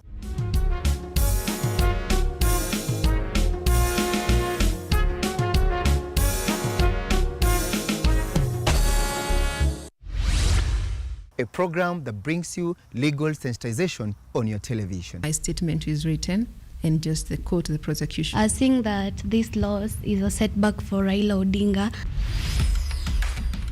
What policy recommendations were fronted by the candidate? With diversity, we demystify important legal issues locally, regionally, and internationally. What Tanzanians. Join me, Elvin Onsongo, as I bring you more insights on law matters. We are looking at social issues. What is the problem? Is it the economy? Is it... Law Matters Show, creating awareness, advocacy, and enhancing lives.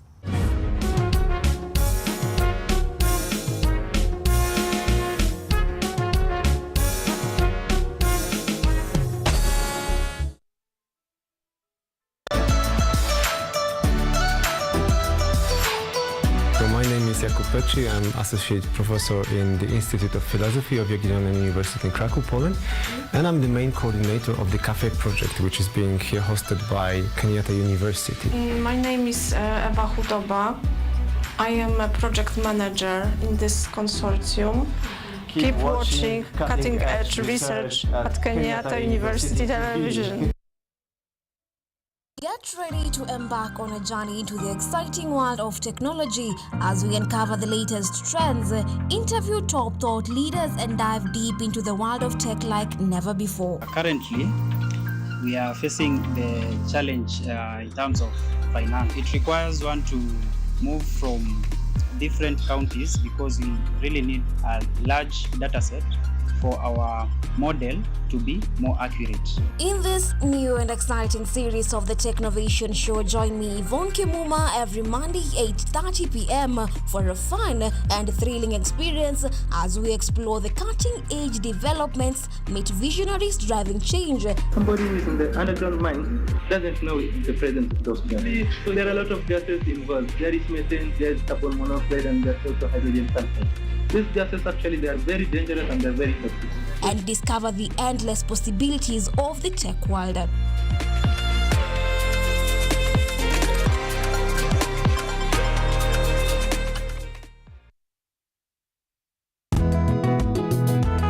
Msimu mpya, uso mpya, nguvu mpya, bila shaka na ari mpya. Lakini dhamira ni ile ile. Kuboresha kilimo kwa maisha bora.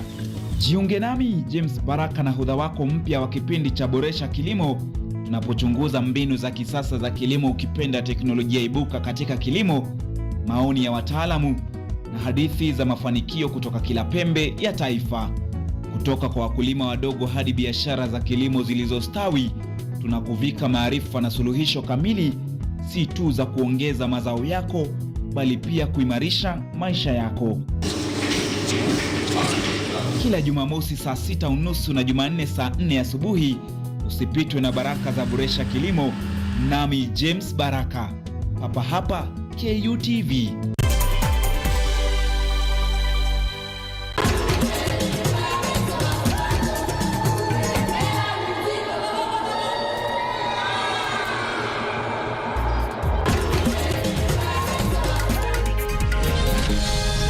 My name is Victor Ngige from Mohoko Comprehensive School, and I'm in grade 8, reporting from KUTV. My school is a caring school. Our head teacher rewards for our good marks. The teachers are caring. We have some time to interact with the teachers, and there is free time for the learners to play. That's all.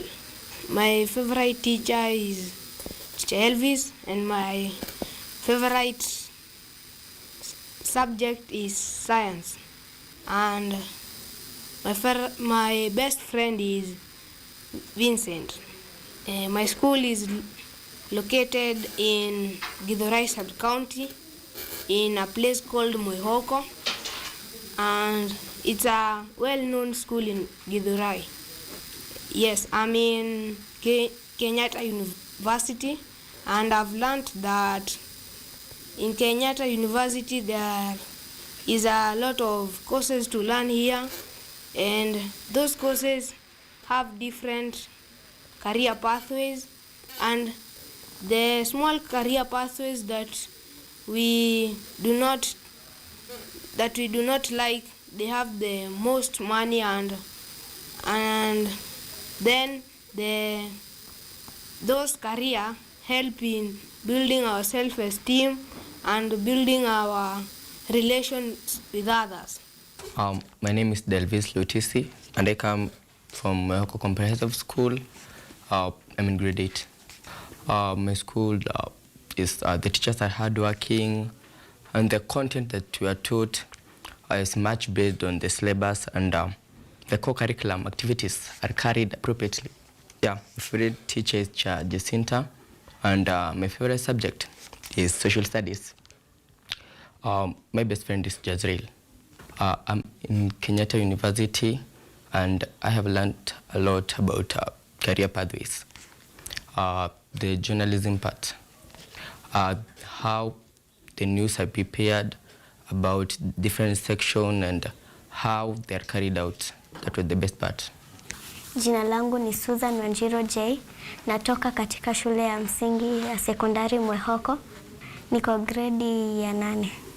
My favorite teacher is Teacher Jacinta, and what I like about my school is that the cooperation the teachers do gives, it is very important and essential to our skills and learning, and also they do cooperate very much, and I love how they interact with us and help us in our problems.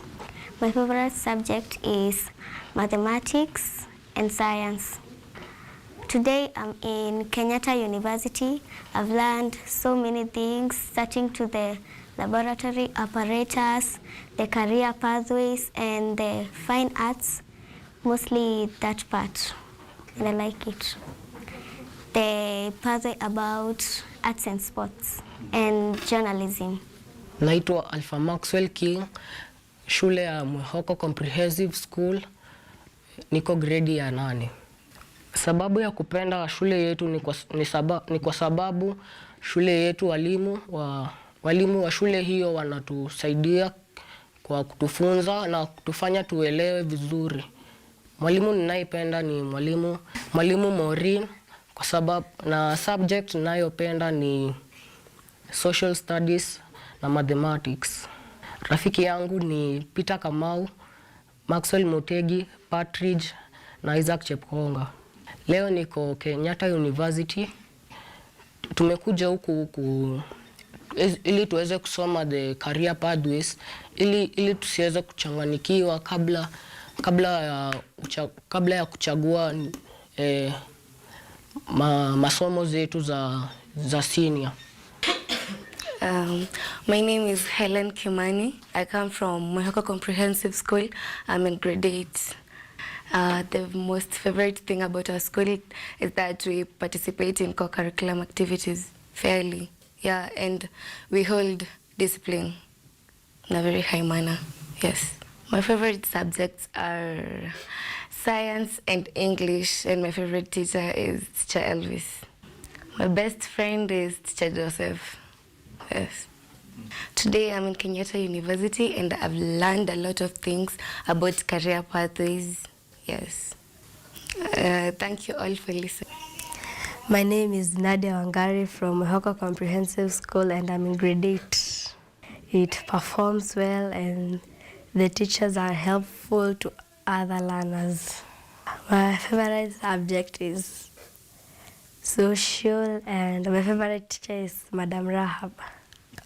My best friends are Angel and Joyce and Faith.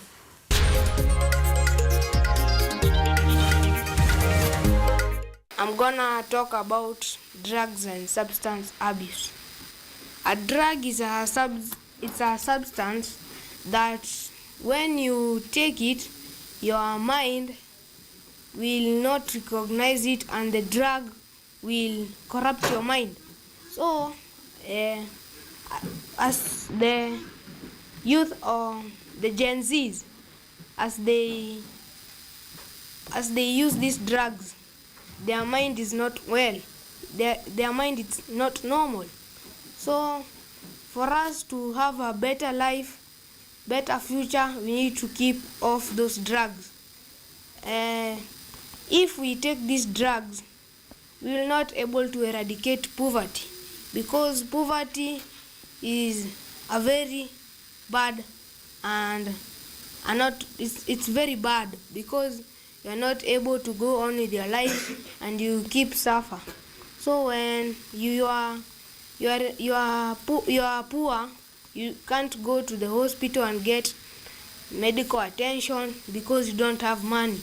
That's why I say when you take those drugs, even the government offices will not employ us. So we should not take those drugs because those drugs, they corrupt our mind. And when we go to the government, they need to do a medical checkup to see if your mind is okay or your health is okay, so that their money cannot be wasted. That's all.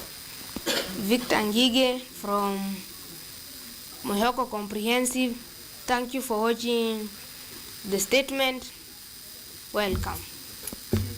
About how politics and how kills and how they get and the impact in our society.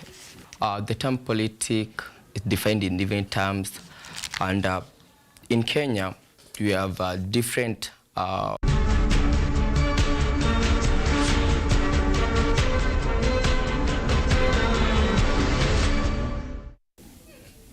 kabisa, barabara kabisa, mpenzi mtazamaji. Katika baada ya saa 3 asubuhi masaa na majira ya Afrika Mashariki. Hii ni KUTV Rise Today Arts and Culture Monday. Tumetoka kucheza away. Nilikuambia leo show ni home and away. Sasa tumetoka kucheza away from the world of Ukraine, a show and a segment ya interview yenye imekuwa big tena zaidi kwa hisani ya Black Motion Arts, kwa hisani ya the Embassy of Ukraine na kwa hisani ya Dr. Taras Filenko, who has a span of 40 years experience in working and studying history of music and ethnomusicology.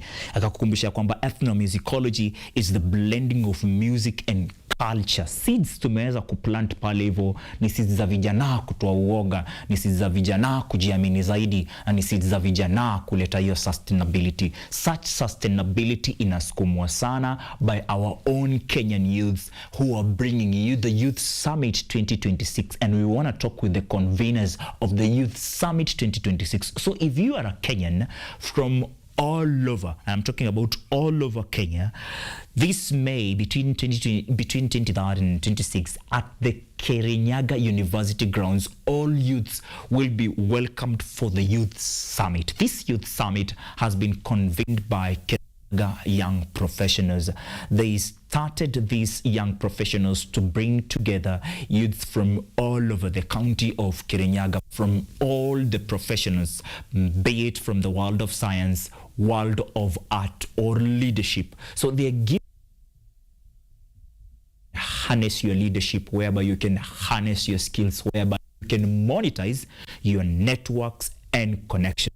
They did chapati festivals zenye zilifanywa kwa sub-counties zote za Kirinyaga na ikakuwa very huge. Kilele kikakuwa wa Kerogoya imekuwa kubwa tena zaidi. So I want to introduce them so that we can have to talk about the pasts and we also talk about the oncoming or the future in Kirinyaga young professionals. I'm joined by the Secretary General, si embattled, si kaule wa chungwa.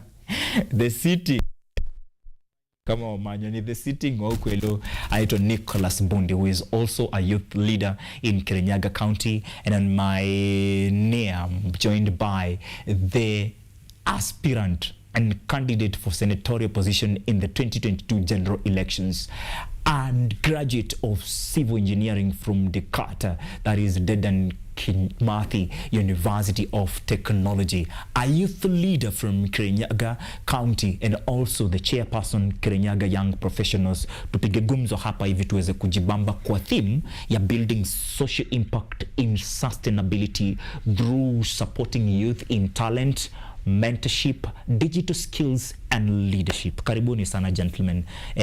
Sasa jue si mgeni hapa, ni mwenyeji.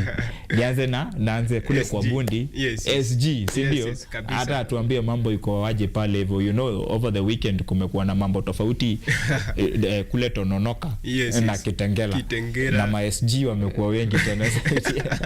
I'm glad that you as a chairman bado mnaonana ana kwa ana. Na SG. SG, karibu sana KUTV. Asante sana. First of all, thank you to the KUTV for giving us this platform. We are honored as the Kirinyaga Professionals. I'm Nicholas Bundi, the SG Kirinyaga Professionals, and as a professional, I'm an actual scientist, and also I'm a film and TV producer. Also, as you have been told, I'm also a youth leader in Kirinyaga County, and also in Kenya. I've been part of many youth organizations in Kenya as a reader. So thank you very much as we discuss more about the youths in Kenya. Kabisa. Asante sana. It's a platform for the youths being led by the youth. Na wewe sasa hapa njue ndo senior. Mimi nasimama lakini nasimama MCA. You've been there as a senator. Yes. Let's talk about yourself. Yes. And the journey that inspired you to start Kirinyaga Young Professionals. Okay, asante sana. My name is Anthony Murigo, kama venye mmeambiwa. I'm the chairperson Kirinyaga Young Professional, and also career-wise, I have done civil engineering. Currently, almost in the final touches, doing masters at Nairobi University. So we came together and started Kirinyaga Young Professional, and the reason behind this Kirinyaga Young Professional, you see, most graduate, once you graduate, you struggle a lot to get those job opportunities. You struggle a lot to get those attachment. Like myself, when I graduated, I struggled a lot to get attachment. We were to go to for attachment in January, but I struggled to get that attachment, and I got mine in March, around March 1st. So you see, most graduates struggle a lot. And that was the reason why we formed Kirinyaga Young Professional, to bring youth together, to be able to lobby different opportunities in oneness. When they say Africa, we are African, Africa is our business, yes. What they really mean is that we understand the problem because it is our problem. Yes. We understand the shoe and where it is fitting and where it is pinching because it is our shoe. Yes. It doesn't mean we don't have solutions. Agree. The learning from your story, when you're graduating as a civil engineer from Decatur, going through the challenges of getting attachments to evolving. I've seen you evolve because I started hosting you from 2021 when you were seeking a leadership. And by then I was in Makala ya TBT Throwback Thursday. So I've seen and witnessed your evolution as a youth leader to now providing solutions that kama vijana hawapati attachments, then we can have a pool of vijana wenzetu and we source together, we network together, we connect together. And in that respect, I'm honored that unachagua watu wako na akili. Kindred spirits of like-minded people. Bwana SG, let's talk about Kirinyaga Young Professionals. It's still a young professional bodies itself, it's young, but you've done social impact. 2025 year ilikuwa aje? Okay, actually the Kirinyaga Young Professionals was formed year 2025. I think we are almost 5 months old, and within the 5 months we have done several activities in Kirinyaga. We had the most famous Chapati Festival. Chapati Festival. Inakwambia iliwaka, especially TikTok. Every other time mkiwa before mwende Kirogoya, mlikuwa Kutus, all these towns tunaona watu wanaenjoy kushindana kupika chapo. Tuko na ma-artist wanaimba, tuko na watu wanakula. Sikuona eating competition. But the Chapati Festival, the main goal that we did the Chapati Festival, we wanted to bring not only young people, like we wanted to bring the community together. And we know in Africa, festive is what most likely brings people together. We are sherehe. So when we create that festive mood, and then we show people are coming to share chapati, so watu walijitokeza, and there we got a platform to talk to the people about governance. We were talking about the challenges facing the people. We also had a direct engagement with the people. We know what is there to be done to the people. We as professionals, like even I'm accountant, what do the people want to service? Wanataka service gani wakikuja kwa accountant? What do they want to see from an accountant? If I'm a doctor, what do people want to see from a doctor? So as the young professionals, we have that direct engagement with the people, and we got their views, and then we work with them. Pia it was a platform for our artists and our creatives to showcase their talents. Kirinyaga, we have very, very, very talented people. The musician there, I can surprise you. Bensol is from Kirinyaga. Bensol from Kirinyaga. So you can see Kirinyaga, you have very, very, very talented people. And it was a platform for those young people. We identified a lot of talents from the young people, from even the millennials, the older generation.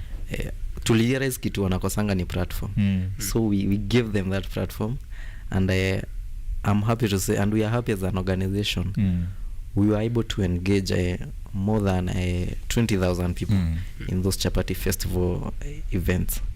And we have also been doing mentorship into high schools. The term before they did their KCSE, we had several high schools where we did mentorship to the Form 4s, and after they did the exam, we got a good feedback. They did well. They were helped by our mentorship.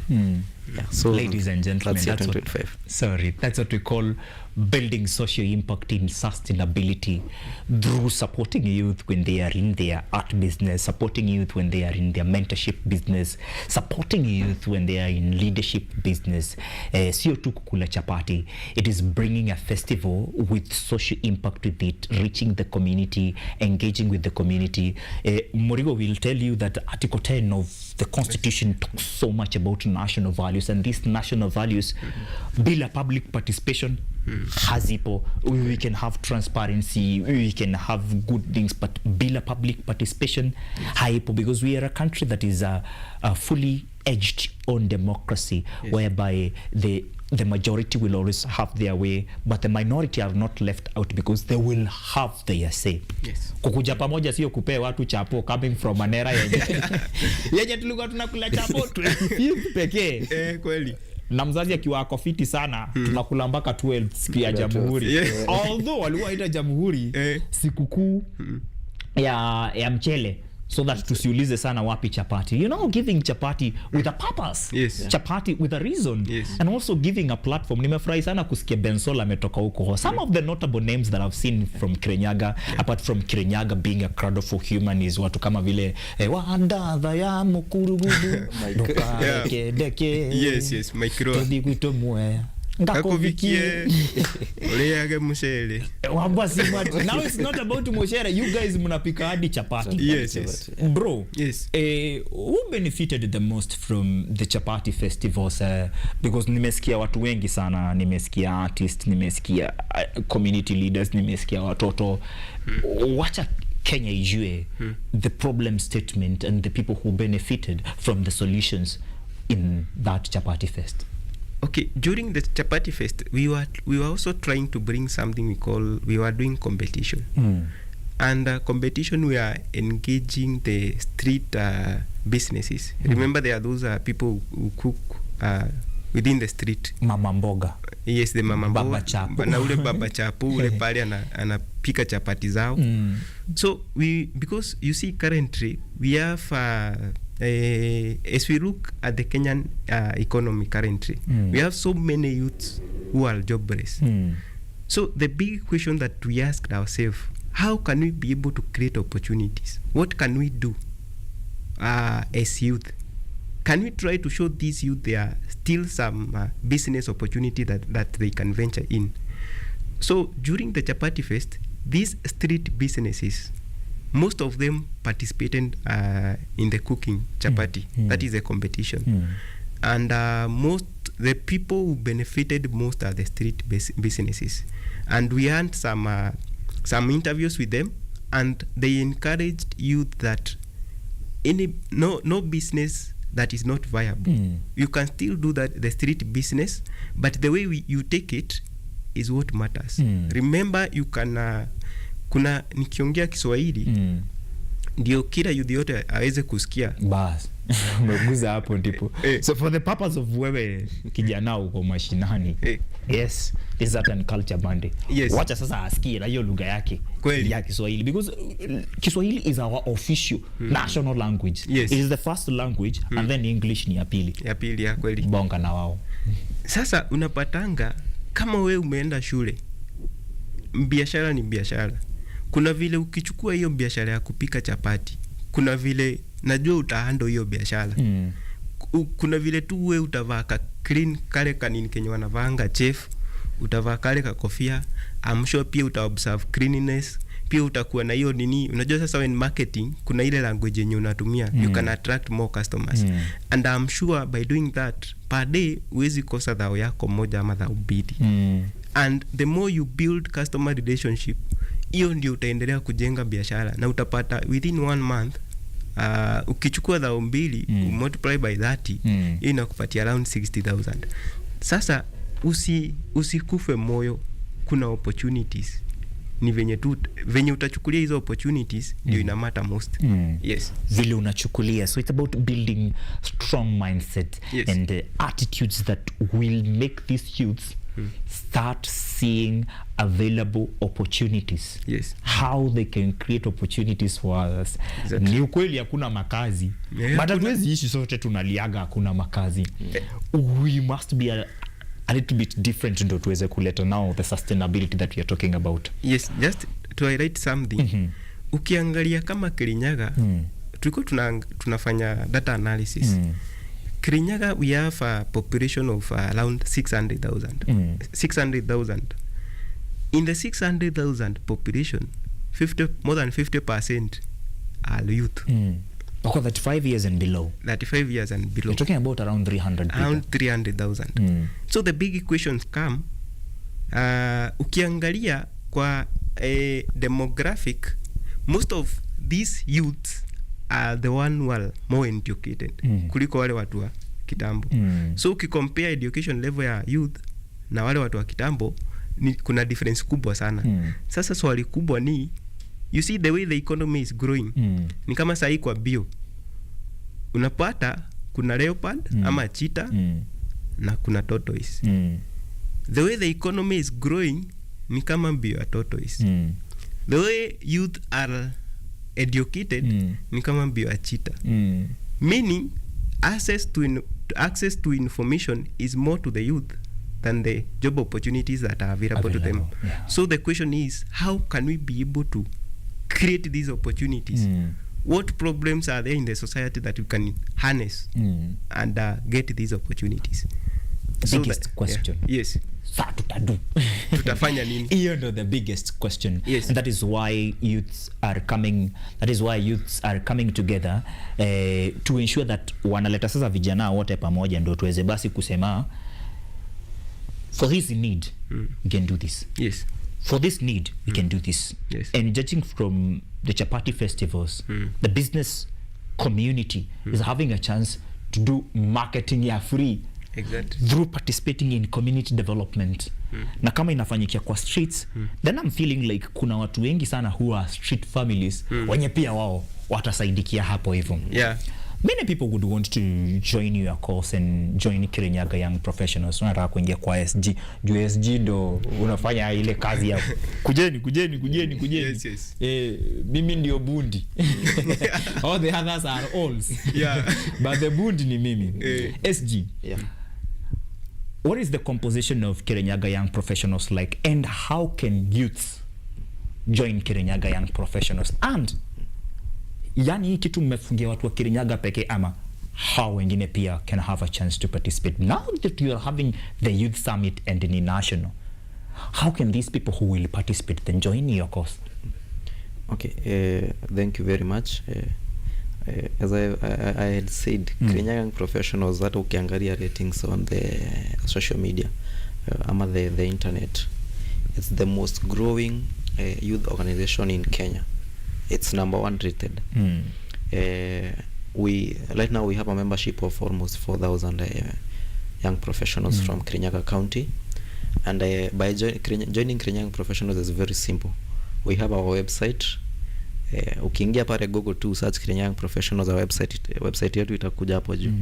Then you click there, you can join through the website. You register there, you fill your details, your profession, your ward, your sub county. Then you will officially be a member of Kirinyaga Young Professionals. When you realize kama tumefungia watu wa Kirinyaga. Wenye si wa Kirinyaga, because we have people who are but they're not from Kirinyaga. You'll find people like myself. I've studied 4 years in Kirogoya Boys, that is in the heart of Kirinyaga. Okay. Yeah, I have friends from Kirinyaga Young Professionals, including the chairman, including watu kama vile Bwana Derek Mbogu Wankari, who is a youth leader coming from Kenyatta University. Lakini sisi bado, we cannot join you. The only thing we can do is participate kwa Youth Summit. So how can we? Okay. Kitu ya kwanza to clarify on that. Kirinyaga Young Professionals is not haijafungiriwa ati mtu amezaliwa Kirinyaga. It's just the crado. Because in Kenya sasa times zenye tuko unaweza pata umezaliwa Homabay, you are working in Kirinyaga, you have decided to relocate to Kirinyaga, umejenga mpaka huko unaishi huko. So hatuwezi sema wewe hujazaliwa Kirinyaga, you are not part of us. If you are part of our community, whatever we do, if you are a business person in Kirinyaga, if you are a doctor in Kirinyaga, we are together as a community in Kirinyaga, then you are welcome to join Kirinyaga Young Professionals. Haijafungiriwa bado kwa watu inborn ati wenye wamezaliwa Kirinyaga. So it's open for everyone in Kirinyaga. Hii kitu ni ofisi kuu ndio iko pale Kirinyaga, na convenience na wale ambao wameanzisha at the fruits of Kirinyaga, but haijaundwa kwa watu wa Kirinyaga pekee, it's for everyone. So kuna watu wengi sana by the way who are in Kirinyaga University, being drawn from all over Kenya, and they are very big even in politics za Kirinyaga University. Wako huge, so hadi hao wako hapo hivyo. Every other youth who is bora tu unaishi hapo around, ama you can access kuingiaga kwa hizi events and kugrow na Kirinyaga. Yes. Good. Nimependa hivyo. One minute. If I surprise you, you see, by joining this Kirinyaga Young Professional kwa hiyo website, sio website peke yake. You see, when we are looking at kama mimi nikifanya kazi, nikienda kutafuta hizi kazi zangu za engineering, napatanga opportunities. Like naenda naambiwa, unajua mtu mwenye amefanya procurement. Nikiangalia kwa contact yangu najipata sina. So what do? I just let that opportunity go. But now pale kwa website unapata you register your profession. So mimi nikipata hiyo opportunity naendanga tu kwa hiyo website na post hiyo opportunity. So unapata kwa hiyo site inaenda inaangalia mtu mwenye amefanya hiyo procurement. So ina send notification kwake kuna opportunity kwa hapo. So on my end either atapata namba yangu atanipigia tu direct na niweze kumconnect na kazi. Similarly the same case happens to the members. So ukiwa pale tu when umejoin kama member, wewe ukipata opportunity pia unaweza link watu wengine. So si website peke yake. Then on top of that unapata there are those if you are in business unapata kuna funding zenye ziko. Kuna different organizational NGOs that are offering funding, either as a grant or they are coming to offer as an equity funding. So kwa website we share those funding opportunities. We also share tender opportunities that we have direct connection to. Ndio sasa mtu mwenye anafanya biashara kama ni youth a benefit direct tuweze kugrow sisi wote kabisa. Kirinyaga Young Professionals, so deep rooted in UN Sustainable Development Goal number 11, building sustainable cities and communities. In this case, we are talking about communities. It doesn't matter your profession, as long as umejiandikisha hapo hivyo kwa website ya Kirinyaga Young Professionals, you will meet up these networks, you will meet up these connections, you will meet up these business grants, news and ways and insights za vile wanaweza apply. Talking about sustainability, which is in our theme hapa hivi ya building social impact in sustainability through supporting youth in art, mentorship and leadership. The Youth Summit 2026 na inakuja. It is coming after mmeshafanya hizi engagements zote plus Chapati Fest. What was the need to have now the Youth Summit 2026, Bwana Chair? Okay, before then we did a magazine. We have a magazine called Kirinyaga Today. The magazine touches much more on what is happening in Kirinyaga, the different courses or the different concept in different professionals, and also how we can be able to unlock the AI potential. So that is what is in the magazine. So when doing the magazine, we saw that there kuna deficit mahali, kuna kitu yenye haiko. The connection between right now during the Youth Summit tumepanga kuleta these top CEOs within the country. Ndio tukue na one-on-one conversation. Ile yenye tujue hiyo jani yenye umechukua kutoka ndiweze kubuild hiyo kampuni yako. How can you advise this youth? Remember, in the next 30 years, these youth ndio watakuwa the same position na tuseme kama for example, I give an example of James Mwangi sahi. In the next 30 years, yeye atakuwa kwa industry. Kutakuwa na mtu mwingine mwenye atachukua nafasi yake. So, jani yenye amechukua ndio afike level yenye amefika. What is that journey? We want to hear it from him na tuweze kuuliza maswali. So that is why we are having this Youth Summit. Pia ukiangalia kwa different professions unapata kuna lawyers, kuna engineers, top engineers, unapata kuna different doctors wenye wameweza kuhikimu ama kukua top in their sector. So tunajiuliza, can we have a conversation? Can we be able to mentor these young doctors? Can we be able to mentor these young engineers and these other young professionals? Then when it comes to the art and industries, the art and the culture, unapata kuna some of the top performers kwa either music industry, kwa acting. Can we have that conversation? Kuna huyu mjunior mwenye anagrow anataka kuwa the biggest content creator kama akina Chris Kena. Yeye anafaa kupitia njia gani? Can we learn from mtu mwenye ameweza kujiestablish kwa hiyo sector? That is why we are bringing this Youth Summit. Then another thing ni tunaangalia kumekuwa na, remember serikali imekuwa ikiinsist na skill based sector. So tunajiuliza kuna mtu pale amekuwa akijituma sana lakini hajawahi kuwa recognized. Can we create a platform yenye tuna recognize huyo mtu? So we have an award during the Youth Summit. Ndio tujue kuna mwalimu pale amekuwa akijituma. Can we recognize that teacher? Kumekuwa na mtu mason mwenye amekuwa pale akifanya kazi yake fiti, tunaweza recognize huyo mason. Kuna mechanic, can we recognize that mechanic mwenye amekuwa akifanya kazi yake fiti, ndio pia ikue mtu mwingine mwenye anasomea the same course, wakati atamaliza akiingia kwa industry aweze kujituma kama yule mwingine. Yes, kabisa. Inaitwa the Youth Summit, na hayo ndio mambo yote ambayo utakuwa ukipata kujifunza, ukipata kuelewa, ukipata pia kuparticipate in. Itakuwa ni May 22nd na 23rd vile vile at the Kirinyaga University grounds. Gentlemen, nataka tufungie hapa hivi kwa sababu it's 9:52 na siwezi fanya hivyo bila kuingia kupata knowledge ama wisdom ya home. Inaitwa lines za kikwetu. Kweli. Bundi atakuwa akipatana nayo kwa mara ya kwanza.